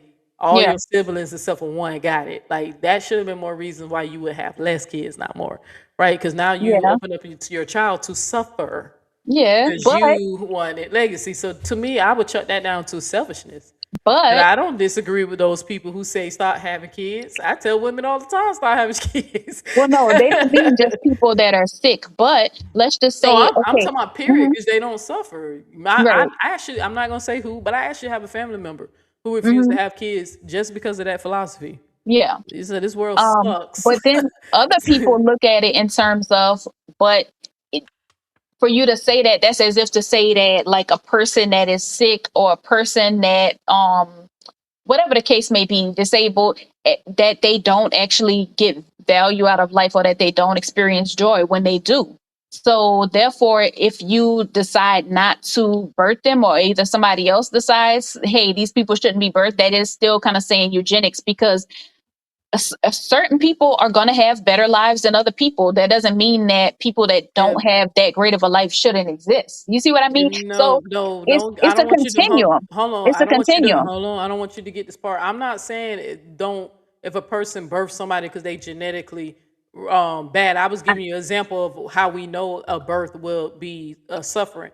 But Right. if a woman or the person I know, a relative who I did not have kids, all because they said the world sucks, this Mhm. universe sucks.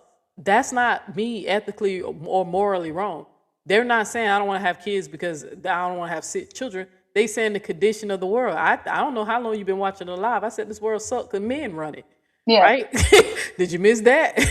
I No, no. literally said like if women weren't, it would be less suffering. Don't say you're gonna alleviate all the suffering, but it'll be less, right? But Mhm. if a person, if people was to start taking stands and saying, "Hey, I'm not having kids," until the world becomes a better place, I would not disagree with them because this world sucks. We know So it do. That's why I'm trying to understand the scary matrix before right, right.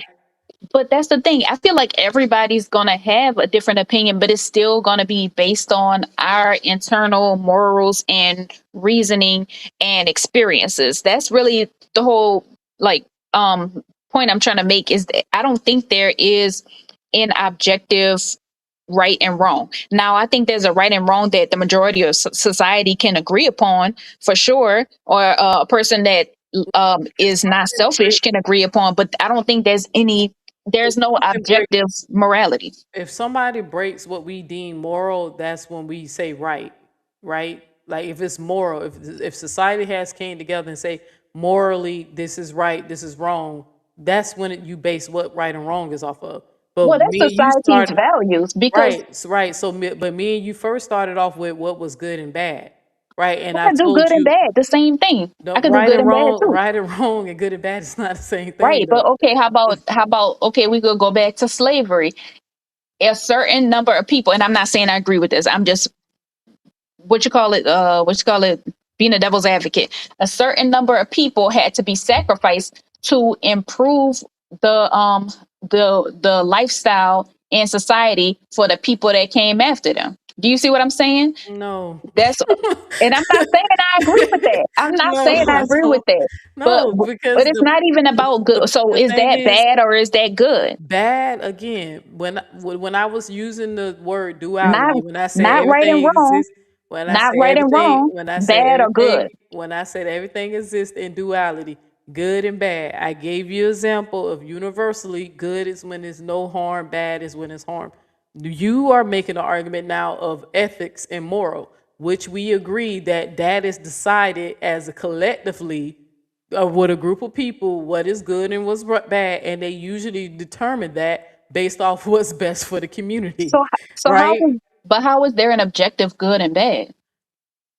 Bad if it causes harm Harm to who? to the individual or the living being. Okay, what if it has different effects on different people? I gave you an example when I gave the antibiotic example when I said we had a rash caused by bacteria. I took the antibiotics. You had no side effects. I had side effects. I had a bad reaction. It caused harm to me, right? Even though there's nothing wrong, the medication is not By bad. that It's what logic, happened to me by that is what logic, bad. right? Uh huh. By that logic, a person, let's just say a person has cancer, like late stage cancer, um, whether it can be cured or not, let's just say they can extend it. They can't cure the cancer, but they can extend their life. But they're going to also consider their quality of life. So if they can extend their life, but the life that they have is going to be have a lesser they're going to have a lesser quality of life due to the side effects, even though it's going to extend their life, then does good and bad become more murky in that case? No, because here we go. What does the person want, right? Hmm. If the person wants to have a lower quality of life just so they can live longer, What if we don't know what they want? Like that's why I said hypothetically, like Terry if they Schiavo give them or so if they give them medication and it causes them harm, then it's bad. no, I mean, what if we don't know what the person wants? As in, for example, like, Right. So if we don't know what they want and uh-huh. we administer the medication and it causes harm towards them, it was bad. Okay, for example, the lady who was pregnant and she was brain dead, and That was bad okay, based on because it caused harm to the family. okay, okay. So you think that that it could be looked at another way though? You think it could be looked at another way? No, the family did not want her. They wanted her to pack. They did not want them to keep her alive. You know what I'm saying?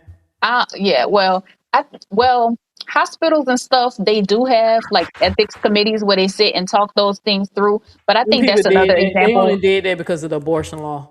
Right, right. Uh huh. So, but I do think there's something else that people can have varying opinions on. So I'm not gonna, Yeah, because I'm gonna let you you go. would But think like is abortion bad? Because did it cause harm to the baby? What if the that baby I can? mean, I think If the baby that's the can thing. perceive. You can make an argument for either one. You Right. can. Well, to me, because You I can. finally got down to the science of it, if it cannot perceive, if it's not conscious and cannot perceive pain, anything, then there's no harm. But that's still your idea of what is bad. You know what I If mean? you got to prove to me that it's harmful, you got I to show mean, to so me what? what's harm. You got to So show what me, if it gets to the point where the baby can feel pain, then it's or bad what and if? it's But what wrong. if the baby gonna experience more pain in its life than it would just based on being aborted? What about that? You talking about people who doctors encourage them to abort a baby when they see that the baby's gonna have like Either development that, issue. or just the circumstances the baby might be Well, born in. the thing Like is, you know how I think the slave enslaved women would get rid of their baby. You know what I mean? Sometimes, for example, if they're trying to alleviate the suffering, if they don't want their child to be born into slavery. So let's just say you their talking about child like in the movie experiences pain. Beloved, like Or the like, movie yeah, or if they kill their Beloved. baby, if they kill their baby because they don't want their If baby they to be enslaved. kill a person that caused harm, then that was bad. Okay, so that's still your opinion, though. Do you That's get it? not Like, an it's still opinion. your opinion If because you if a mom, cause like, if a harm, mother it's decides, still, okay, I've been enslaved all this time, my mom is and everybody, I I don't don't want want my my kid child to to go be. through So that. but look, Yeah. listen though. Now listen to what I'm about to say. It was still bad, but I never said it was wrong. All right. All Listen, right. I keep telling you. All I'm saying. Okay, Okay, well, all right, because I said I never said it was wrong. I said it was still bad because they cause right. harm. All right. Well, I'm gonna let you go. But the whole point I'm trying to make is I don't think that is when it comes to things like morality, good and bad, right or wrong, there's no objective answer. And the number one excuse for why there's no objective answer is because the universe don't care. You know, we just all like We think elements so. and compounds and molecules and shit like that. The universe does not give a damn. So that's the first reason You believe why that? there's no You still objective right and wrong. you still an atheist? You believe that? I'm not an atheist. I'm an agnostic. So you don't I believe know I in sound like you an don't atheist, but what I'm saying is I can't speak on something that I don't know about. So, you know so what I'm you don't saying? believe in karma? I don't believe in karma, no. I don't believe in none of that. And you know what? Well, I'm try to bring that up to you later. I ain't gonna say it on here. But Okay, you good. I don't believe in none of that. I'm just gonna say I think it's a form of spiritual bypass, which is another topic that I've been looking into, and I do plan on speaking about that in the future. So I'm gonna just say that. So no, I don't That's believe what's in up. karma. Yeah, that's what's up. I love when you come up here and challenge me. Like you worse than the AI. That's why. But ask ChatGPT what it's gonna say. But no, I was looking at You really want me to ask? Cause wait to yes, just I mean, if okay. you So want what's to, the if you question? want to. But I What can was tell ChatGPT. Wait, let me tell you something I was talking about with ChatGPT because I had a discussion recently, and I was under the impression that a moral argument and a logical argument pretty much are one and the same. But ChatGPT basically explained that it's not. But you do have to stick to the principles of logic when you're making a moral argument. But the moral part itself, you basically just have to make sure, like it says, is that is shit. Okay, wait, let me. I'm almost there. I'm looking for it. Okay, um, you. you It say says no? something about. I'm sorry, I'm looking for it, but it basically says that it has to be internally consistent.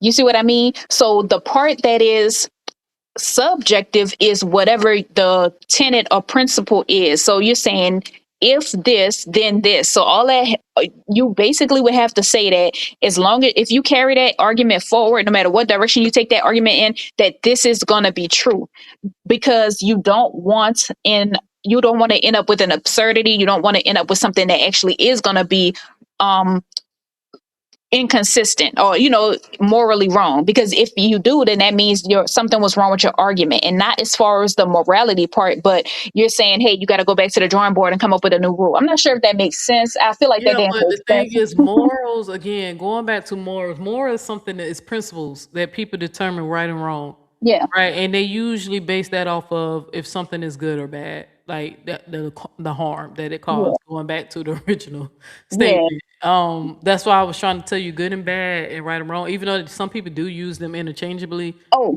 the I way got that another example.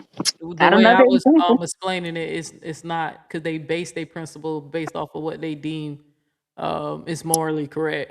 So, I got and another example. it's Got usually another has example. something to do with if it causes harm. You So. ever seen Aliens?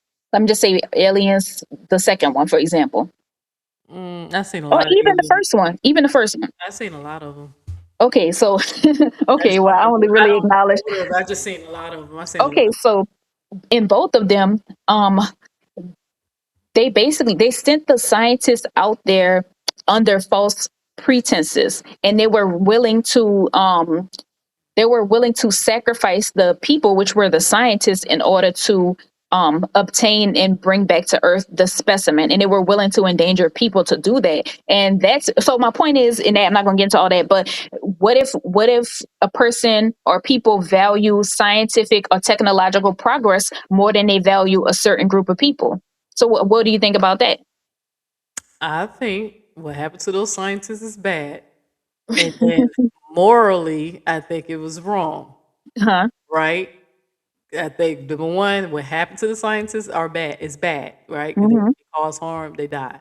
Mm-hmm. Morally, I think is wrong because number Uh-huh. one, they sent them out of there on false pretense, and you can't show me having that alien information, whatever the hell they wanted, is going to improve the quality of the human race. Uh-huh. So is they doing that out of curiosity, or they needed to sacrifice those scientists to save the world?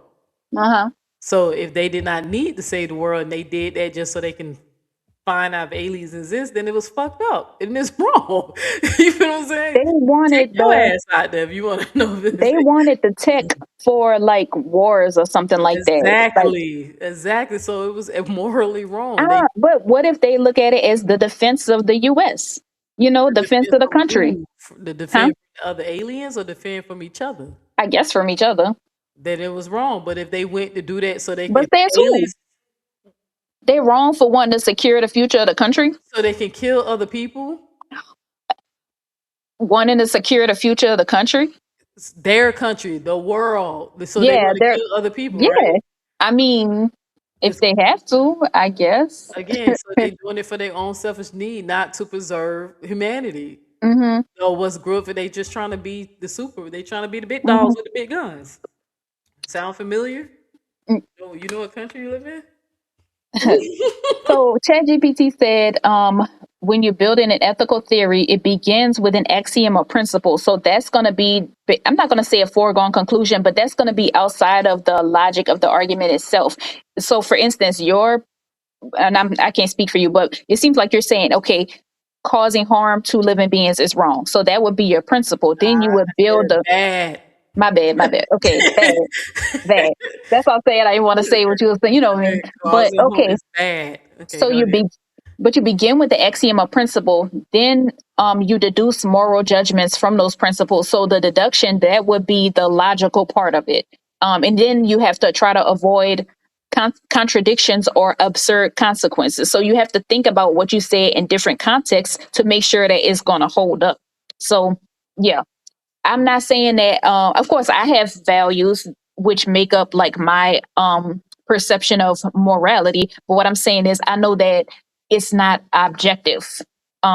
Some are going to be widely held by a larger population, but if you look at anything from a different perspective, you know, you can pretty much make an argument for anything or against anything. You see what I mean? Yeah, we agree to disagree on that. I think over time humans realize that things that they thought were okay, they realize it caused harm and Hmm. it was bad and it was wrong. And then they usually, as their consciousness develop, they change their behaviors. Hmm. Like Yeah. when I was giving you an example of how men used to be able to grape women, you know, And some men think they should still be able to. yeah, but they're wrong. If you think they're wrong in that because what they're doing is causing harm and which is bad. Right? So I mean, that's just like society is going to do what's best over time, depending on what community. Once they realize what they have done, you know how Hmm. somebody be like, "Oh God, what have we done?" It's like they have an awakening, and then they evolve and they become better. So they start So practicing those barbaric is ways. is that a function of them becoming better or them just not having to resort I to think it's what them they did become. before? I think it's them becoming better because it usually happens because maybe something politically was going on, or maybe some voices came out. Hmm. Maybe one person say, "Hey, this is wrong," and then somebody like, "Oh, I didn't realize it was wrong," and then they, whatever. You know what I'm saying? Like, I just hear using the you. example I here in hear you. America, like the civil rights movement. Finally, it took black and white people to come together. Even though I have a theory the only way racism is gonna go away is white people have to change that shit because they the one who created it. But Yeah. but we know that over time people like they gonna stop harming each other. You know what I'm saying? That's the purpose. I think I disagree with that. No, I think so because only people who harm are people who are like selfish. Like you know what I'm saying? Like people who harm each other, like a person who robs you and shoot you, is because That's they're not good that's people not shooting. true. That's not true. And let me tell Good you people. why. Okay, go ahead. Okay, because if somebody, for example, is born in, like, let's just say the Kennedy family, I'm just using them as an example. They go to all the best schools, they don't never have to want for nothing. And of course, some of them still do wrong. But my point is, they're not, number one, socialized to do the certain things that another person might be socialized to do, and they would never have to do the things that that person might have to do. And of course, I'm not saying that what like committing a crime is okay, but what I'm saying is, if somebody is born to a certain um uh situation, but somebody else is not, and one of them turn out one way and one of them could turn out the other way, you can't say one is intrinsically better than the other one. It's literally, we are made up of our experiences and our genetics. You see what I Yeah, mean? you So talking it's about like, nature versus nurture, right? um And the not point, really, not really, well, because but nature, to me, nature could also be your genetics, and you okay, don't have a but choice in your genetics either. the point that I was making, that I said the people who cause the harm, like kill each other, rob each other, are Yeah. people who are selfish. They're doing whatever they want for their own I, gratification. d- I- Even if they want to rob and privilege, like the example used, like whoever the little prince said they want to kill some Africans so they can take their resources. yeah. Then you saying, like, I'm telling you that good people don't do that. So society, I feel like there is something written in our code that we do everything we can to preserve life, right? It's like in there. That's why you have the To symbol preserve of our like, own life. no, not our own life, as a collective. Because I gave an example of how people sacrifice their life, and give their life for our freedoms, or if they, got to keep a door open and let everybody else out, and they know once they let go of That's, that door, they're gonna squish. Some people will do that. that's not some people, but the average person would not. This is why You we have don't like the how? tragedy of Like, the hold on. comments. So what? Hold on. Why Uh-huh. you think? So why you think the average person? What data you have that show that the average person wouldn't do that? I mean, okay, I don't have data, but we do have related philosophical concepts like the tragedy of the commons. Um, I can't think of the other one, but there's another one that's related to that. But it's basically saying, like, if let me I don't want to explain it in the wrong way, but it's basically saying, like, for instance, if everybody is allowed to steal, let's just say if you're not going to face any direct consequences for stealing, you can steal, and everybody's going to steal until the store closes up and moves away. Do you see what I mean? So it ends up with something bad because nobody, So you saying because it was in majority? the hands of a lot of people, So are you and they saying all that majority of uh people don't steal because they know it's a penalty for stealing? So you saying if there was no consequences for stealing, people would steal? no, that's not what I'm saying. I'm saying that um you could consider what's good for the people around you and what's good for the long term, or you can consider what's good for yourself in the short term. And if you are not thinking, and plus you have to depend on other people doing the same thing that you're doing, or either you're going to take a loss, you're going to say, okay, well, I would rather steal today and get something free today, even if it means that the whole store is going to close down 6 months down the line. You see what I mean? And now you don't have any store because the fate of the store was in the hands of a wide group of people. You see what I'm saying? And nobody is gonna be the one to be like, okay, well, what I do is gonna make a huge difference. So therefore I might as well save myself. Or that's like littering. You might want to go and just dump something somewhere and let somebody else deal with it. That's wrong, right? But the problem is if everybody else does that, then we have a problem. So therefore it takes somebody else to say, hey, littering is illegal, therefore you can't do it. If you do it, you're going to get a ticket, you're going to get a fine, whatever the case may be. Yeah, You see it what I'm saying? takes control of people in leadership to acknowledge what's happening is wrong or bad, right? So that's what I'm saying. I'm going back to that. It's natural. Like I get it. There are some people are selfish. They only gonna think about themselves. If there's a zombie apocalypse, they gonna run in their house. They gonna lock out. They ain't gonna let Right. nobody in. They gonna preserve. We know, but the people who are in charge, like I told you, they gonna have that damn list. They gonna have the best of the people. They gonna round them people up and they gonna separate them people, right? Mhm. Just so they can repopulate the earth. That's what humans have always done. You feel what I'm saying? They're going Mhm. to preserve life as much as they can, right? But unfortunately, in this world, we know a lot of the wicked stuff that's going on currently is because of people's greed. People who want to hoard resources when they don't need it, when there's plenty to go around. Hmm. But that's something else going on, probably beyond my understanding. That's why I'm probably so into the philosophy of why humans think the way they do. Hmm. Why would a God allow such uh, suffering here on earth? That's why I said I beef with the Christian God a lot, being Yeah, that that's the most popular God that people tend to um, say favors them over others, hmm, without really explaining me why you get favor and the child over there in Africa who didn't do right, anything to God is starving to death. Just right, help me make that make sense. Why you so special? You get what right. I'm saying? Like, so sometimes I beef with that guy, but I don't really try to overcomplicate like what I how I explain things. That's why I kept trying to keep it down to the duality when I would say, hey, everything's duality. You have good and bad, and then That's why you and I'm you just got saying. your ass up here, so it's ambiguous. Well, let's But see, it's that's no, why I you disagree. But that's why I disagree well, I with the think whole you duality thing. disagreeing because I think you kept, into missing up good and bad and more. I mean, right and wrong with morals and ethics, and that wasn't the argument I was making. I was saying that everything exists in duality. We Well, know. not duality though, but a spectrum. What do you mean by that? Meaning, some things are better than others, some things are worse, some things are more moral, some things are less moral. Um, you know, When I'm talking yeah, I about don't things believe. exist in duality, I'm talking about functions. So functions, Okay, the function.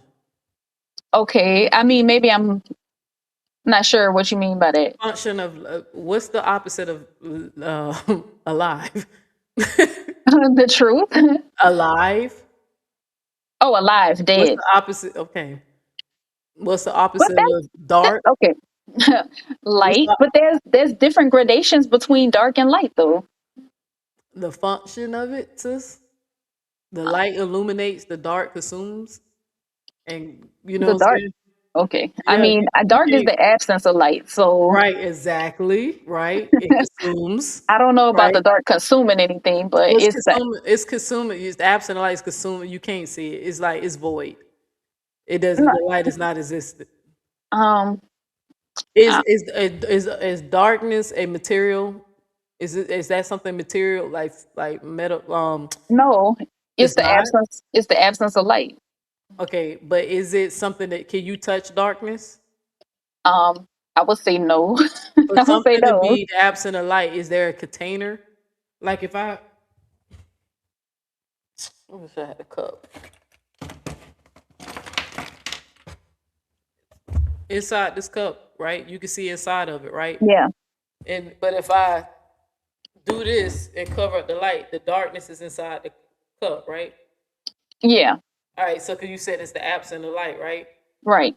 Can you physically touch the darkness No. No. No. if you was inside the cup? It's not a material thing. It's not, What it about doesn't have light? substance. What about light? So Because the reason why I'm making an that's example of that, okay. So because this, reason why the darkness exists is because there's a barrier within the cup where uh-huh.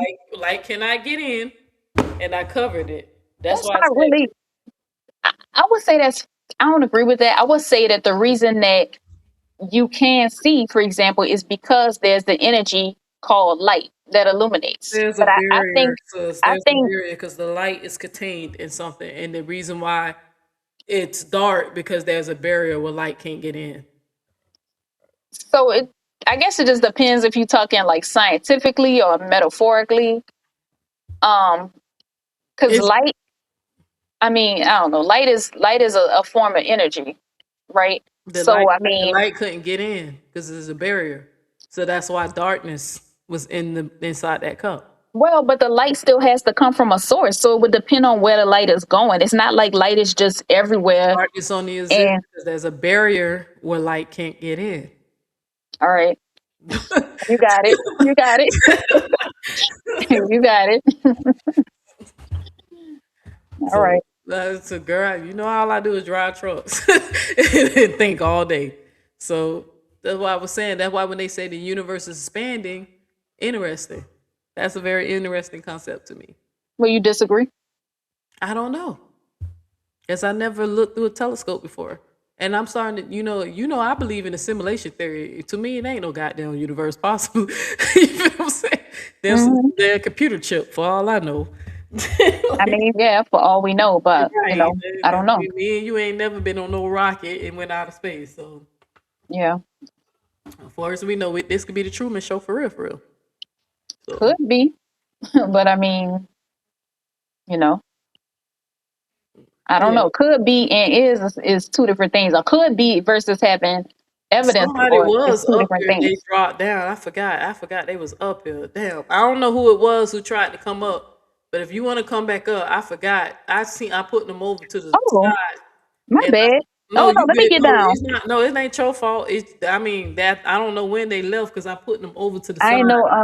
and I ain't Somebody was trying to get up. realized that I forgot they was up here. I actually forgot because I was talking to you. Yeah, But it's all good. I'm just gonna do a part two because yeah. I'm tired.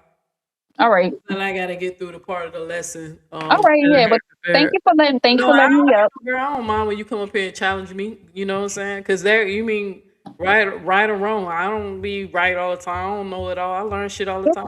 But I'm I, learning to debate because that's how it's a society. No, see, the thing is, I think is, I'm not I don't, I'm not a spiritual person. I am a philosophical person, and I consider myself to be a scientific person. So I just think it just depends on what kind of conversation that you're having, because they're not always in agreement.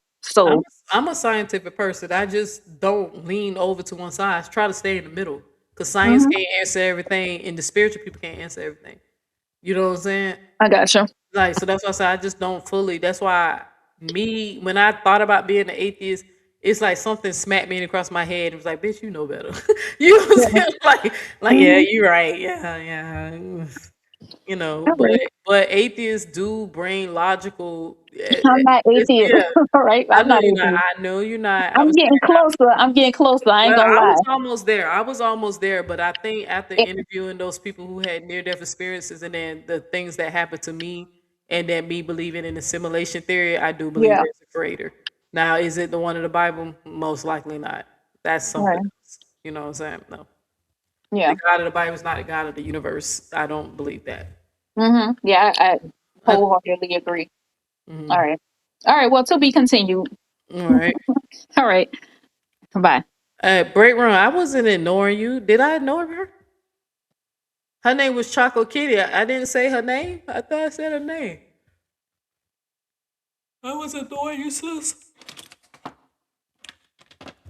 Hey y'all, I'm tired. I'm gonna have to do a part two since I'm off tomorrow, so I might as well. I'm gonna do a part two so I can go through the It was supposed to be a PowerPoint, but I wasn't gonna. I changed my mind, decided not to do a PowerPoint. But um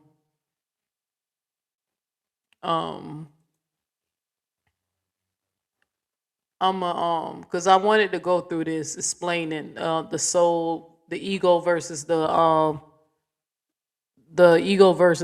observer. I really wanted to break that down. So I'll just do it tomorrow, y'all, because my ass tired. But I appreciate you. I did not realize break room. I ain't see her hit the link, but somebody did hit the link, and then I forgot they was up there. That was my fault, 100%. So, but I appreciate you, Chocolate Kitty. Break room, you want to bring your ass up here and challenge me, girl? Come on, come on. I show you all the attention you want, baby. Come on, you can hit the link. So you know I would never ignore you. You know I love you. You know I love you. Break to the room, and you better take me camping first, or I'm gonna cry. I heard you talking about your camping trip. And what's crazy, sis? Even though I'm a truck driver, I actually hate driving. That was when those people was in the chat volunteering my services. I was like, who said I was gonna be doing all the driving? We're gonna have shifts because I actually hate driving. That's why when I became a truck driver, my family laughed at me because they thought I wasn't gonna last long. Because everybody knows I hate driving because I've been driving since I was like 13, 14 years old. I actually hate driving, but I drive the truck for a living because I make decent money. And then it's different. Driving the truck is a little different than driving cars. So it's like driving a little office. He said, I love you, sis. We roll out. Yeah, you better to go. I'm going to cry. I'm going to flatten all your tires, like I said, if you don't take me on your first camping trip. I seen you and Tikers brainstorming it. Hopefully, the other ladies will probably be on board. I know there's a few people else who gotta ask would they be into that. But yeah. So, but yeah, when I think one of your supporters, what's her name, the real one, she was up there volunteering. I was like, girl, who the girl? I don't even like driving. I read the map, shit. Like, I plan the trip, but I don't even like driving. But would I drive to keep it fair? Like we have shifts and stuff. Yeah, I drive, and I know how to drive long periods of time. Being a truck driver, sometimes I have to drive 11 hours a day. But I don't like driving. That's why my family thought it was funny when they found out I was getting my CDLs. Cause they were like, "Bitch, you don't even like driving." I said, "I know, right? But do you know how much money they make?" And this chef shit ain't making enough. I'm not making enough as a chef. It ain't worth it. All right, Brayron, you want to click the link and say something? Nah, I'm gonna go ahead and end this live, y'all. I'm gonna do a part 2, y'all. I'm tired. But I do enjoy talking to Choco Kitty. Choco Kitty is one of my day one supporters. You're not day one. You've been my longest supporter who's stuck with me through all the bullshit. Cause y'all know I lost the Texas Bomber girl and I replaced her with Choco Kitty. So Choco Kitty be tolerating me, child, cause she be like, this damn Neo be double minded. I'm not double minded, so I'm more open minded. I just decided, just like even in my political beliefs, I'm not all the way left, definitely not all the way right. I'm just somewhere in the middle. I believe in balance. You know what I'm saying? Balance is all of it. Choosing one side and leaning over it makes things off balance like a scale. So, and then me being a proud lesbian woman, I get kicked out of the LGBT community all the time because I don't agree with a lot of stuff they trying to push. I got kicked out before by saying the intersex people are not a third gender. They intersex, but child, they kick me out. I love philosophy. I do too. But all right, Queen Ye should be getting off soon. Yeah, I'm gonna end it. Queen Ye finna get off soon. But I'm off tomorrow. My boss let me know, so I'm definitely gonna just do a part 2, break down more of the difference between you, yourself, the ego. But yeah, girl, you know me. You could talk all day. I love philosophy. When I left religion, that's the first thing I flocked to was philosophy. Like philosophy, if I could go back to school, I probably would go to school for philosophy. If I could go back to college to study it, because it's the stuff that I learned from other different cultures, religion, especially I love Eastern philosophy.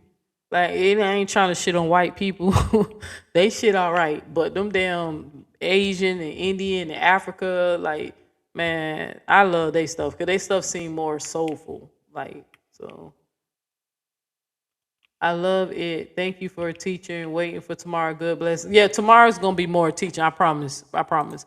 Because I got to go through these slides, and explain some of this stuff. So, but yeah. But appreciate you. I appreciate you. I'm the survivor. Survivor. Brr, brr, brr, brr, brr. All right, family. I'm going. Yeah, I'm gonna end it, y'all. I'm tired. Chocolate Kitty's your fault. For you, I'm gonna play your song for you. Let me see if I can find your song real quick. So, and if there's any Christians in here, don't be scared. It's just a song, okay? Don't let the words scare you, okay? Don't be scared. Don't go running. Be like, Neil's a heathen.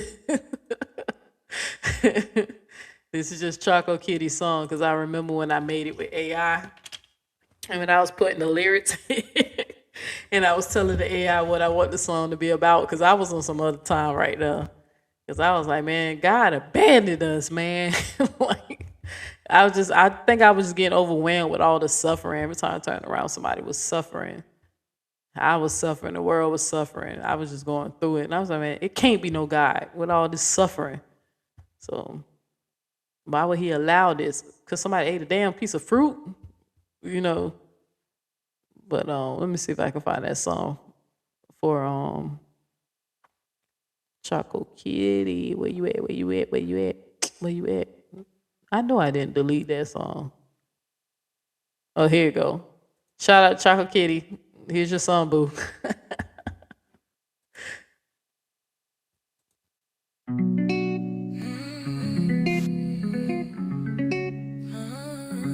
Nothing but the same for me. Heartbroken into where my brain should be. Wait for me. Just the song. Don't leave without a second glance. Not again. Oh, what a shame, what a shame. Oh, what a shame, what a shame. Oh, what a shame, what a shame. God's gone, God's gone, God's gone. God's gone, God's gone, God's gone. For once, can you listen? Is that too much to ask for? Before the seasons change, before it gets cold, can you at least pretend? Can you at least pretend? Life of a pessimist, only a fool believes there is a God in the sky who listens to the plea of his child. How could he leave us all alone? Leave us all alone. How could he leave us all alone? Leave us all alone. Oh, what a shame, what a shame. Oh, what a shame, what a shame. Oh, what a shame, what a shame. God's gone, God's gone, God's gone. God's gone, God's gone, God's gone. For once, can you listen? Is that too much to ask for? Before the seasons change, before it gets cold, can you at least pretend? Can you at least pretend?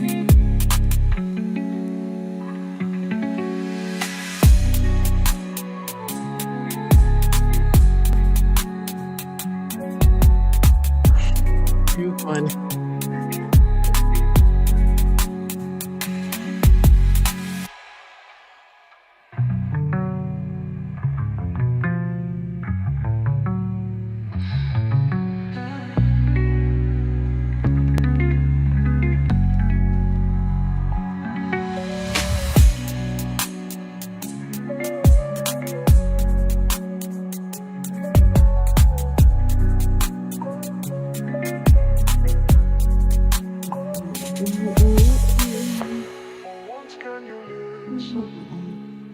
Is that too much to ask for? Before the seasons change, before it gets cold, can you at least pretend? Can you at least pretend?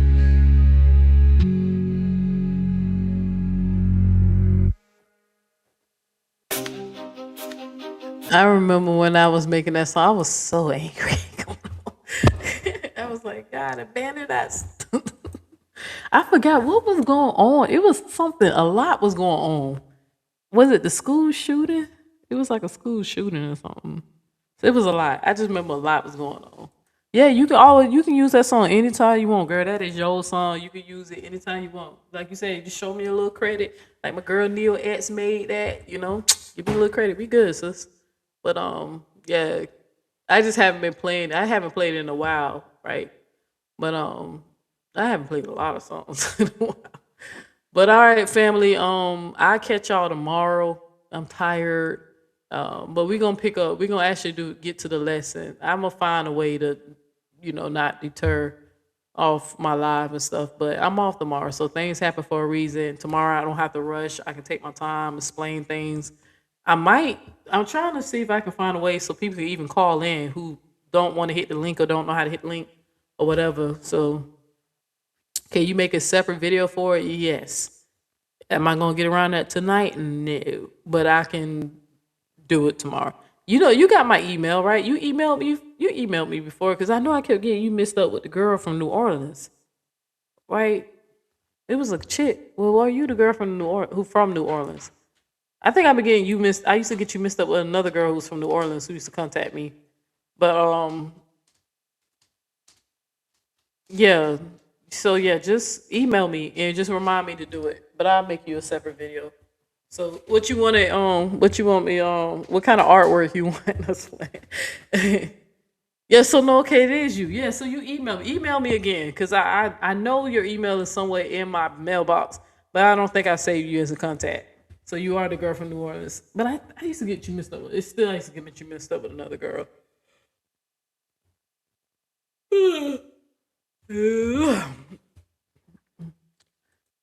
You see you tomorrow. Chop, really?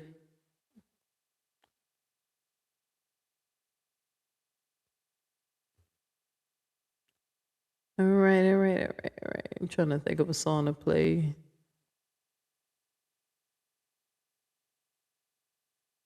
And I got a new song. All right. Remember your life is your holy. No, I won't. That's too slow. No right. Okay, yeah. All right. All right. Remember your life is your holy book. See y'all tomorrow. Love you. No right. No wrong. Just questions. I got you, Chocolate Kitty. And curiosity. Welcome to Deep Thought Thursdays. Deep Thought Thursdays. Let your mind expand. Different views, same space. We just trying to understand. No cages on the brain. No fear in the way. We don't argue to win. We converse to elevate. Deep Thought Thursdays. Truth ain't one size. Multiple lenses. Same world, different eyes. Sit with the questions, let the answers breathe. Knowledge in the air, yeah, they ain't fit with me. I'm not here to tell you what to think or believe. I'm here to show you angles you might not see. Philosophy with rhythm, logic with soul. Breaking down systems while we stay in control. Religion, politics, science, and fate. Why we love labels, then argue, debate. What if truth ain't loud? What if it's layered? What if growth starts with comfort is endangered? Listen more, talk less, let it resonate. Every thought a seed, let it germinate. We don't cancel minds, we illuminate. Different paths, same human state. Hip Hop Thursdays, let your mind expand. Different views, same space. We just trying to understand. No cages on the brain, no fear in the way. We don't argue to win, we converse to elevate. Yeah, who decides what's normal? Who writes the code? Who benefits when we don't ask questions though? Life ain't binary, truth ain't flat, reality complex, yeah, imagine that. You don't gotta agree, just sit at the table. Conversation strong when respect stays stable. Critical thinking, not critical tone. We challenge ideas, not the human alone. Thought is freedom, perspective is power, curiosity is courage. Deep Thought Thursdays, open your mind. Different beliefs, still walking the same time.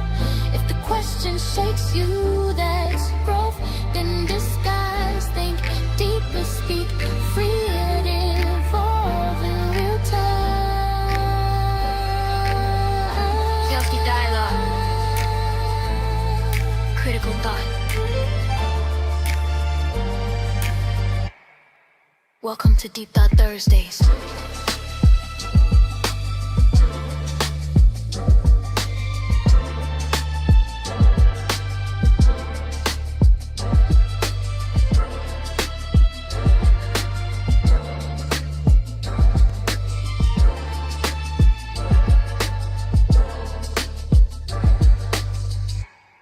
All right. I'm out.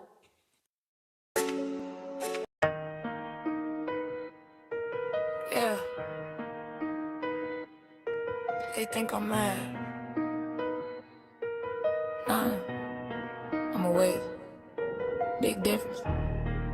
Is it you or yourself who talking when you melt? Is it truth or the image you felt? Yeah. Is it you or yourself? Ego crying for help. I don't react, I observe, I step back. Is it you or yourself? Who lie when exposed? Who fall when the light get close? I see the thought, I don't chase it. I see the rage, I don't face blame. Not trying to war with the mirror. Observers sitting adjacent. They emotional, triggered, impatient. I be watching the panic, it's vacant. Truth on yellow, just standing. Ego scream when they can't fake it. Identity shaky and cracking. Soon as the spotlight active, soon as the lies get questioned, now everybody get frantic. I ain't defensive, I'm present. I ain't offended, I'm conscious. If I could see the reaction, then I ain't trapped in the process. Is it you or yourself? Ego crying for help. I don't react, I observe, I step back. Is it you or yourself? Who's talking, you melt? Is it truth or the image you felt? Is it you or yourself? Ego crying for help. I don't react, I observe, I step back. Is it you or yourself? Who lie when exposed? Who fall when the light get close?